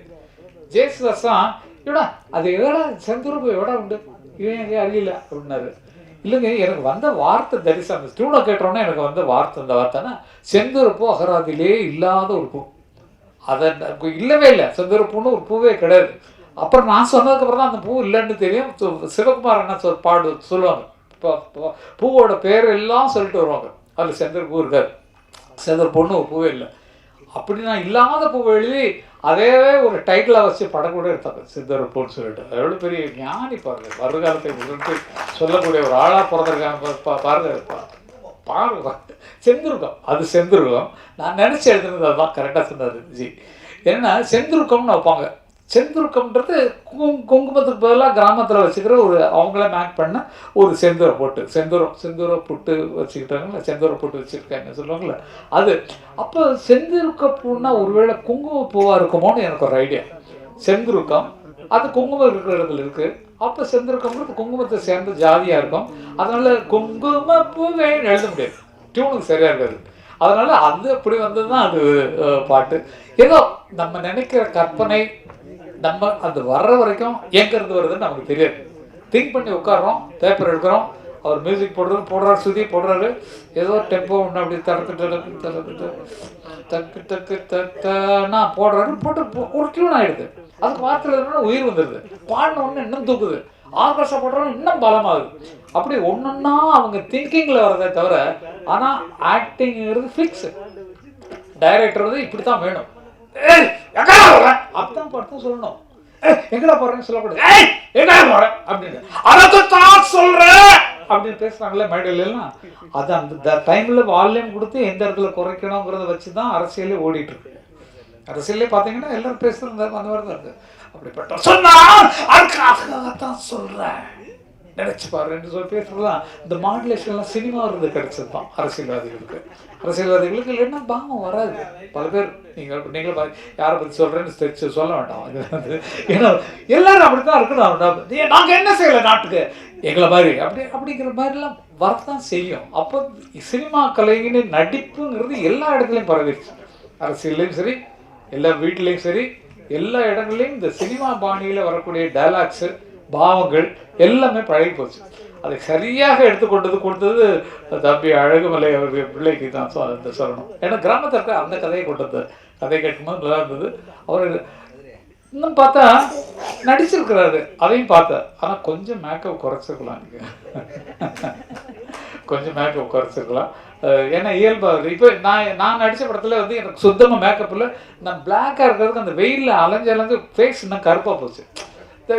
நான் வந்து இந்த ரோஜாடு சொன்னேன், ஏமா கொஞ்சம் மேக்கப் எனக்கு மேட்ச் ஆகாமா, ஏன் நீங்கள் வந்து அழகாக இருக்கிற பொண்ணு தான், உங்கள் கதைப்படியே வந்து அழகாக இருக்கிற பொண்ணை பார்த்து தானே சந்தையில் இருக்கிற பொண்ணு நீங்கள் வந்து கல்யாணம் பண்ணுறீங்க, நான் கொஞ்சம் அப்படி இப்படி இருந்தாலும் உனக்கு தப்பு கிடையாது, சும்மா இருக்கேன் அப்படின்னு. சும்மா இருக்கிற நேரத்தில் ரோஜாவோட அரட்டை அடிக்கிறதுக்கு சூப்பராக இருக்கும். பழசெல்லாம் ஞாபகம் வருது, அந்த நாள் ஞாபகம் நெச்சிலே வந்து சும்மா இருக்கேன் அப்படின்னும். ஏம்மா இப்போ தாம்மா உன்னை பார்க்க முடியுது பேச முடியுதுன்னு சொல்லிட்டு கிண்டல் பண்ணி அந்த ஷூட்டிங்கவே ஜாலியாக இருக்கிறது வேலையாக இருக்கும். பொழுது போகிறதே தெரியாது. அவங்க டைரக்டர் பாவம், அவங்க அடுத்த ஷாட்டுக்கு திங்க் பண்ணிட்டுருப்பாங்க. ஆர்டிஸ்ட் அப்படி தான் இருப்பாங்க. இப்படி நீங்கள் இருந்த மாதிரி இருப்பாங்க, நீங்கள் எப்படி இருந்தீங்களோ அது மாதிரி தான் அவங்க இருப்பாங்க. நீங்கள் ஷார்ட்டை முடித்தோன்னா உங்களுக்கு வேலை முடிச்சிடும், நீங்கள் ஜாலியாக மற்றவங்களோட பேசிகிட்டு இருப்பீங்க. ஆனால் அவங்களுக்கு அடுத்த ஷார்ட்டு மேலே ஞாபகம் இருக்கும், அடுத்த டைலாக் மேலே ஞாபகம் இருக்கும், அடுத்த கதைக்கு லிங்க் எப்படி கொண்டு போகிறது, இந்த சீன்லேருந்து கட் பண்ணி எந்த சீனுக்கு போகிறோங்கிற ஐடியாவிலேயே அவங்க ஃபுல் பிக்சரை எடுத்துகிட்டு இருப்பாங்க. ஆக தொழில்முறையாக எடுத்துக்கொண்டு டைரக்டராக புதிதாக மலர்ந்திருக்கக்கூடிய அழகுமலை அவர்களுக்கு அந்த பக்கத்தில் நாங்கள் எடுக்காத இடமே இல்லை. அழகர் மலை, இது அழகுமலை, அது அழகர் மலை. அழகர் மலையில் நாங்கள் கால் படாத இடமே கிடையாது. நிறைய சீன்ஸ் அங்கேயே எடுத்துருப்போம். இந்த மான் சொந்த மானில் வந்து அந்த படியில் இறங்கி வருவாங்களே, அதெல்லாம் அழகர் மலையில் இருந்தது மேலே இடங்கள் எங்கே. அதை தான் சொல்ல வந்தேனே, ஒவ்வொருத்தர் வாழ்ந்த இடத்துல வர்ற கதை வரும்போது அவங்க ஊர் தான் ஞாபகம் வரும், அவங்க தெரு தான் ஞாபகம் வரும், அங்கே நடந்த சம்பவங்கள் தான் ஞாபகம் வருங்கிறத இந்த படத்தின் மூலமாக நிரூபிச்சிருக்காங்க. என்னுடைய வேண்டுகோள் என்னென்னா, இந்த மாதிரி புதிய கலைஞர்கள், புதிய தயாரிப்பாளர்கள், புதிய இயக்குநர்கள் ஒன்றாக வரும்போது அவர்களுக்கு ஆதரவு கொடுப்பதற்காக நமது சங்கங்கள் நிச்சயமாக முன்வர வேண்டும். முதல் ஒரு விண்ணப்பமாக இந்த படத்தை தயாரிப்பாளர்கள் சங்கம் பார்க்கணும். பார்த்துட்டு அவங்களுக்கு தியேட்டர் வாங்கி கொடுங்க. எங்கே வாங்கணுங்கிறது உங்களுக்கு தெரியும். ஏன்னா வந்து நீங்கள் பார்க்கணும், நீங்கள் பார்த்துட்டு அவங்களுக்கு என்ன ஹெல்ப் பண்ண முடியுங்கிறத பார்க்கணும். அதே மாதிரி டைரக்டர் சீனில் முதல்ல கதை கேட்காதீங்க ப்ளீஸ். ஏன்னா வந்து என்ன மாதிரி ஆட்கள் கேட்டோம்னா அது வந்து அது தூக்கி நல்ல சீன்லாம் முன்னாலேயே ரிலீஸ் ஆகிற படத்தில் வச்சுருவோம். அதனால் அதை மட்டும் கொஞ்சம் அப்படி விலைக்கு வச்சுட்டு மற்றபடி முழு படத்தையும் நீங்கள் பார்த்த தயாரிப்பாளர்கள் ஒரு புதிய ரூலாக கூட நீங்கள் சேர்க்கலாம். அடுத்த மீட்டிங்கில் சொல்லி இந்த மாதிரி பல பேர் வர்றாங்க, நல்ல திறமைசாலிகள் வெளியே கொண்டு வர முடியல, அதனால் நம்ம ஹெல்ப் பண்ணலாம்னு சொல்லிட்டு டிஸ்ட்ரிபியூட்டர் நீங்கள் பிடிக்கணும்.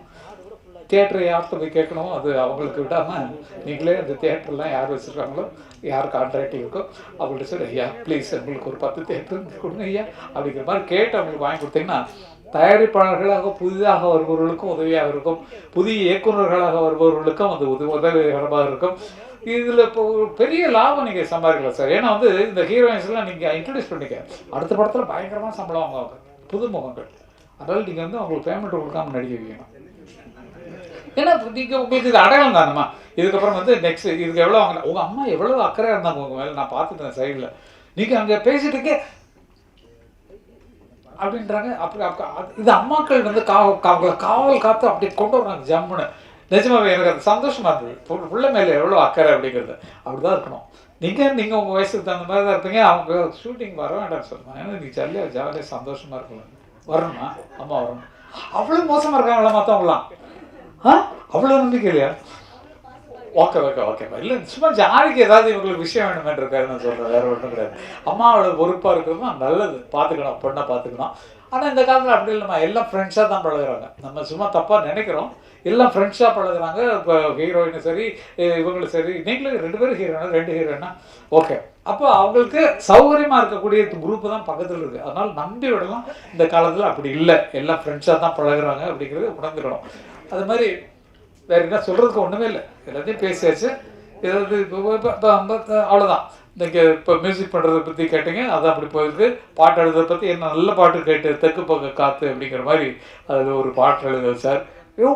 முன்னால் பாட்டு எழுதினோம்னா சார் இன்னொரு ஆல்டர்னேட்டிவ் பல்லு இருந்தால் நல்லா இருக்குமேனா நிஜமாகவே அண்ணாட்டு எழுதின பாட்டு எல்லாமே ஃபஸ்ட்டு ஒரு பாட்டு போட்டுருவார். இப்போ ஒரு வார்த்தை சொல்லி பாடிடுவார். ஒரு உதாரணத்தை சொன்னோன்னா மாங்குயிலே மாங்குயில மட்டும் வந்துடும். மாங்குயிலே தனத்தானே பாடுவார். அப்போ அந்த மாங்குயிலை பிடிச்சி நம்ம போனோம். அப்போ மாங்குயிலே பூங்குயிலே செய்தி ஒன்று கேளு, ஒன்ன மாலையிட தேடி வரும் நாள் எந்த நாள். அப்போ நம்ம இஷ்டம்தான். கால தழுவி நிற்கும் கனகமணி கொலுசு அம்மா நானாக மாற இப்போ நினைக்குதம்மா மனசு, உள்ள இருக்கு வெளியே என்ன பேச்சு. புரிஞ்சதா?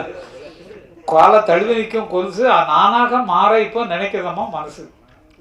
அட நீங்கள் உள்ளே இருக்கிறீங்க, வெளியே என்ன பேசு, மனசுக்குள்ளே இருக்கிறீங்க, எனக்கு கொலுசை பற்றி சொல்லிடுங்க, காலில் கொலுசு மாதிரி அப்படிங்கிற மாதிரிலாம் எழுதிருக்கேன். யாருமே இதை சொல்லவே இல்லை.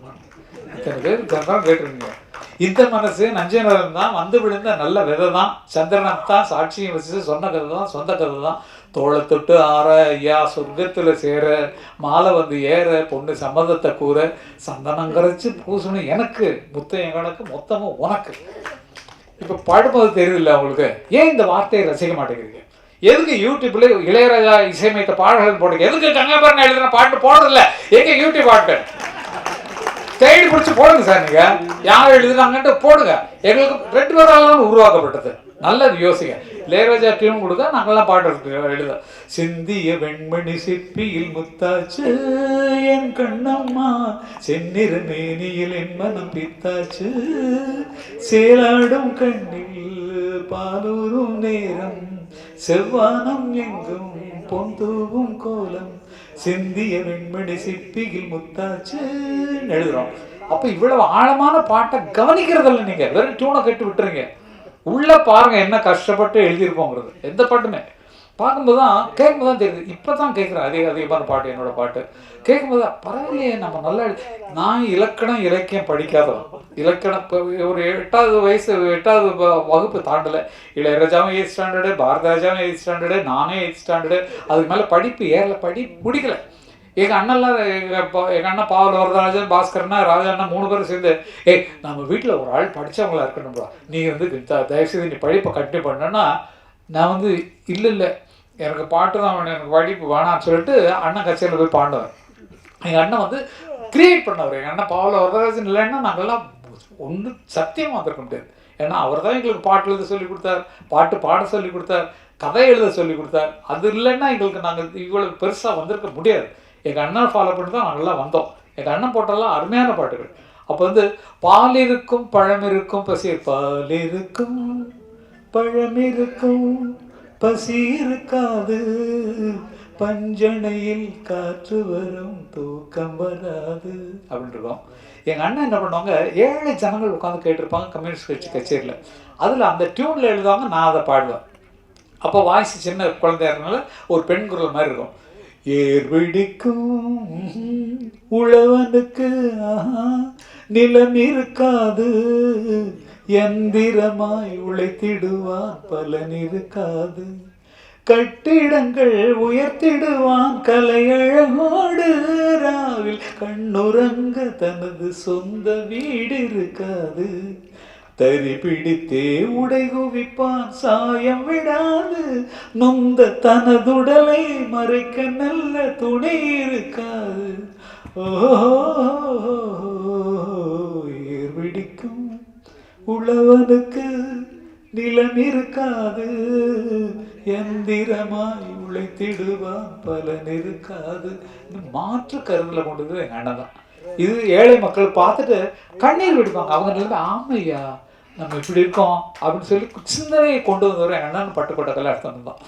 தஞ்சாவூர் சைடில் பட்டுக்கோட்டை கல்யாணம், மதுரை சைடு அந்த சைடுலாம் எங்கள் அண்ணனுடைய ஆட்சி தான். கேரளா எலெக்ஷனில் ஜெயிக்க வச்சுதான் எங்கள் அண்ணன் தான். பாவலர் பாடி தான் சிக்கிக்கிட்டு முழிக்குதம்மா வெக்கங்கட்ட காளை 2 முட்டி உடஞ்ச காளையன் கண்டம்மா, இது மூக்கு கயிறு அந்த காளையன் பொன்னம்மா, 10 ஆண்டு காலமாக அத்துக்கிட்டு மேஞ்ச காளை வித்தார பேசிக்கிட்டு என் கண்ணம்மா, இப்ப வீடு வீடா சுத்தி வருகுது பொன்னம்மா. காங்கிரஸ் கட்சிக்கு மாடுதான், காளை மாடு தான் அடையாள இது தேர்தல் சின்னம்.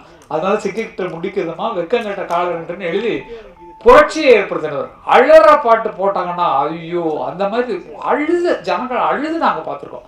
அந்த மாதிரி எல்லா உணர்வுகளையும் கொண்டு வரக்கூடிய எங்கள் இசை தகப்பன் எங்கள் அண்ணன் மட்டும் பாவலர் இல்லைன்னா எங்களுக்கு இந்த வாழ்க்கை இல்லை. நோ இசை உலகம், நோ பாட்டுலேருந்து நோ பாடுறது. அப்போ எங்களுக்கு குருவா ஒவ்வொருத்தருமே அப்படி தான். உங்கள் பிள்ளைங்கள்லாம் அப்படி தான் வரப்போகிறாங்கன்னு நினைக்கிறேன். எல்லாருடைய பிள்ளைகளும் நான் அப்பா மாதிரி வரணும் அப்படிங்கிற எண்ணம் அவங்களுக்கு வருது. உங்கள் பிள்ளை சரி, உங்கள் பிள்ளை சரி, எல்லாருமே போடுறாங்க. உங்களுக்கு குழந்தை பிறந்தது அவங்க நடிக்கிறதுனால நடிக்கிறவங்க கூடாதுன்னு சொல்லக்கூடாது. நீங்கள் நடிகையாக வந்துட்டீங்க, அதனால உங்கள் குழந்தைகளே கலையில் வளங்க. நிஜமாகவே ரொம்ப சந்தோஷமான ஒரு வாழ்த்துக்காக வந்திருப்பது எனக்கு ரொம்ப மிக்க மகிழ்ச்சி. எனது மூத்த பிள்ளையான அருமைக்குரிய அழகுமணி அவர்கள் மிகச் சிறப்பாக அவர் என்ன நம்பி கதை சொன்னார், என்னை நம்பி இந்த இதில் எழுதினார். ஆனால் எனக்கு தெரியாத பல சர்ப்ரைஸை கொடுத்துருக்காரு. நடிச்சிருக்காரு, கதை எழுதியிருக்காரு, பாட்டு எழுதியிருக்காரு, நடிச்சிருக்காரு, எத்தனை பண்ணிருக்காரு, டைரக்டர் பண்ணிருக்காரு. அதனால அந்த அசோசியேட் டைரக்டருக்கும் என்னுடைய பாராட்டுகள். மிக்க துணையாக இருந்து அவங்க அந்த படத்துக்கு மிக்க உதவியாக இருந்திருக்கிறார்கள். ஆகவே அவர்களுக்கு கொஞ்சம் காட்டுங்கள் உங்கள் முகத்தை இருந்திருக்கீங்க. எதுக்கு மேடையில் இருக்க வேண்டியது, எதுக்கு நீங்கள் கீழே இருந்திருக்கீங்க. ஓகே, அதனால் அத்தனை பேருக்கும் அவருக்கு உதவியாக எனக்கு ஆகையினால் உங்களுக்கெல்லாம் பாராட்டு. ஏன்னா வந்து இத்தனை பேர் ஒரு கட்டடம் கட்டுறதுக்கு முதலாளியாக இருந்தால் போகிறோம், மற்ற அக்காவெல்லாம் கூலி ஆட்கள் வச்சு பண்ணிடுவாங்க. ஆனால் அத்தனையிலையும் இருந்து அழகுமலை அவர்கள் சாதித்திருக்காருன்னு சொல்லும்போது இன்னும் அருமையான படங்களை எடுக்க வேண்டும். உங்களுக்கு மனசில் எந்த ஆர்டிஸ்ட் இருக்கோ அவையெல்லாம் போட்டு வியாபாரத்துக்காக கொஞ்சம் அப்படியும் கொஞ்சம் நீங்கள் மாறணும்னு சொல்லி, ஏன்னா புதுமுகங்களுக்கு அதிகமான விலை வர்றது கொஞ்சம் இந்த காலத்தில் கொஞ்சம் கஷ்டமாக இருக்குது. அவங்க என்ன விலை கேட்டாலும் கொடுத்துருவாங்கப்பா அப்படிங்கிற மாதிரி வந்துடும். ஆகவே அதெல்லாம் சொல்லி இவங்க பாப்புலர் ஹீரோயின் ஆகிட்டாங்க, இவங்கெல்லாம் சேர்த்துங்க பாவம், நான் சிபாரிசு பண்ணுறேன். ஓகே, அது மாதிரி புதியவர்கள் வருவதை வரவேற்று வாங்க வாங்க வாங்க, நிறைய பேருக்கு வேலை கொடுங்க அப்படின்னு சொல்லி கேட்டுட்டு இந்த நிகழ்ச்சியில் பங்கு பெற்றது எனக்கு மிக மிக மகிழ்ச்சி. ஏன்னா எங்கள் மூத்த பிள்ளையான அழகுமலை அவர்கள் நடத்திய எல்லா விஷயங்களுக்கும் என் மனமார்ந்த பாராட்டுகளை தெரிவிக்கிறேன். வெற்றி விழாவில் உங்களை வந்து மதுரையில் சந்தித்து இன்னும் பாராட்டணும்னு எனக்கு ஆசை.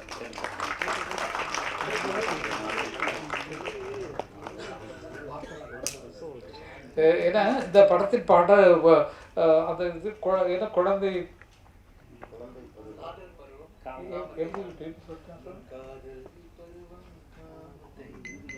எனக்கு ரொம்ப பேச கொடுத்தாரு. இந்த காதல் பருவம் காமத்தை நாடும், காமப்பருவம் குழந்தை நாடும், குழந்தை பருவம் வாலிபத்தை நாடும், வாலிப பருவம் இல்லை முன்னாள் கீழ் எடுத்து கொடுக்கணும், டைலாக் கொடுக்கணும். வாலிப பருவம் அல்ல, அதை பாடக்கூடாது. எப்படி கீழே எடுக்கணும், நான் வாலிப பருவம்ன்ற போது அடுத்த வார்த்தை சொல்றேன். வாலிப பருவம் முதுமையை நாடும், இப்படிதான் அந்த டைலாக் எடுத்து கொடுக்குறது நீங்கள் பார்த்துருப்பீங்க. அது மாதிரி மிகச்சிறப்பாக இசையமைத்ததற்கும் மிகச்சிறப்பாக பாடல் எழுதி படத்தை இயக்கியதற்கும் எனக்கும் ஒரு சான்ஸ் கொடுத்து பாட்டு எழுதி கொடுக்க தெற்கு பக்க காத்து இன்னொரு பாட்டு கொடுத்ததற்கும் நான் நன்றியை தெரிவித்துக்கொள்கிறேன். இந்த மாதிரி புதியவர்கள் வர வேண்டும், சினிமா உலகை வாழ வைக்க வேண்டும் என்று தம்பிகள் சார்பாக, அப்புக்குட்டி சார்பாக சென்றாயன். ஐயோ நீங்கள் இந்த இதில் கூரை பிச்சுட்டு போனீங்களே, கூரையில் ஏறி போய் கரண்ட்டு வயர்லாம் தொட்டு அது நடிப்பா இல்லைன்னு ரியலாகவே பண்ணிக்கலாம். ஆனால் நடிப்பு தான் நாங்கள் கேட்குறோம், எப்போ போய் அப்போ தான் ரேட்டிங் ஏறும் அப்படிங்கிற மாதிரி பண்ணிருக்காங்கன்னு நினைக்கிறேன் நான். அது தெரியல, எனக்கு உண்மையிலே தெரியல. செட்டப்பு உள்ளே இருக்கிறது இந்த மாதிரி இருக்குது எனக்கு தெரியும். இப்படி போனேன்னா உனக்கு பயங்கர பேர் வரியானு அதே ஒரு ப்ளஸ் பாயிண்ட் ஆகிப்போச்சு. ஆகவே எல்லா கஷ்டமும் பட்டு தான் நம்ம மேலே வரோம். எவ்வளோ கஷ்டப்பட்டிருக்கோம், அந்த கஷ்டத்தில் இந்த கஷ்டமாக வந்து உயர்ந்து நிற்கிறோன்னா நெக்ஸ்ட் செப்ராயன்னு தெரியும், எனக்கு அப்புக்குட்டியை தெரியும்னு சொன்னால் அவங்க பட்ட கஷ்டங்கள் தான் நாங்கள் பட்ட கஷ்டங்கள் மாதிரி அத்தனை பேரும் கஷ்டப்பட்டு தான் வந்திருக்கிறோம். அந்த கஷ்டத்துக்கு மிகுந்த பலனை கொடுக்க வேண்டியது தயாரிப்பாளர்கள் யூனியன், அங்கே இயக்குநர்கள் சங்கம், அவங்க தான் புதியவர்களை காப்பாற்ற வேண்டும் என்று கேட்டுக்கொண்டு எல்லாருக்கும் பாரதி கண்ணன் அவர்களுக்கும் நான் வந்து ரொம்ப நன்றியை சொல்ல கடன்பட்டுருக்கிறேன். அவர் முதல்ல கரகாட்டக்காரன் வாங்கி வந்தது நம்மளாம் அது கொடுத்து வச்சுருக்கோம், அது வந்து வெற்றி அமைஞ்சதுக்கு. எல்லாம் நல்லதே நடக்கும், நல்லவர்களுக்கு நல்லதே வரும். தெம்பாக இருப்போம், திடமாக இருப்போம், உறுதியாக இருப்போம், உணர்ச்சி பூர்வமாக இருப்போம்.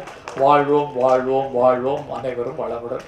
எனக்கு பக்கத்துணையாக வந்த ரவிகாந்த் அவர்களுக்கு நான் நன்றியை சொல்ல கடமைப்பட்டிருக்கிறேன். அவர் எனக்கு மிக நெருங்கிய ஒரு பிள்ளை. அவர் வந்து எங்கே போனாலும் என்னை விட மாட்டார், தனியாக விட மாட்டார். எனக்கு கொஞ்சம் வயசு இப்போ 47 ஆகுது.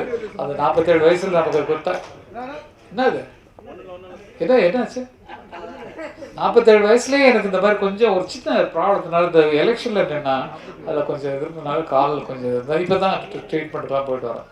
47 வயசுலேயே இப்படி இருக்கேன்னு நீங்களாம் ரொம்ப சந்தோஷம். 47 வயசு தான் பார்த்துட்டு. ஓகே, ரொம்ப நன்றி. வாழ்க அனைவரும் என்று வாழ்த்து விடைபெறுகிறேன். நன்றி, வணக்கம்.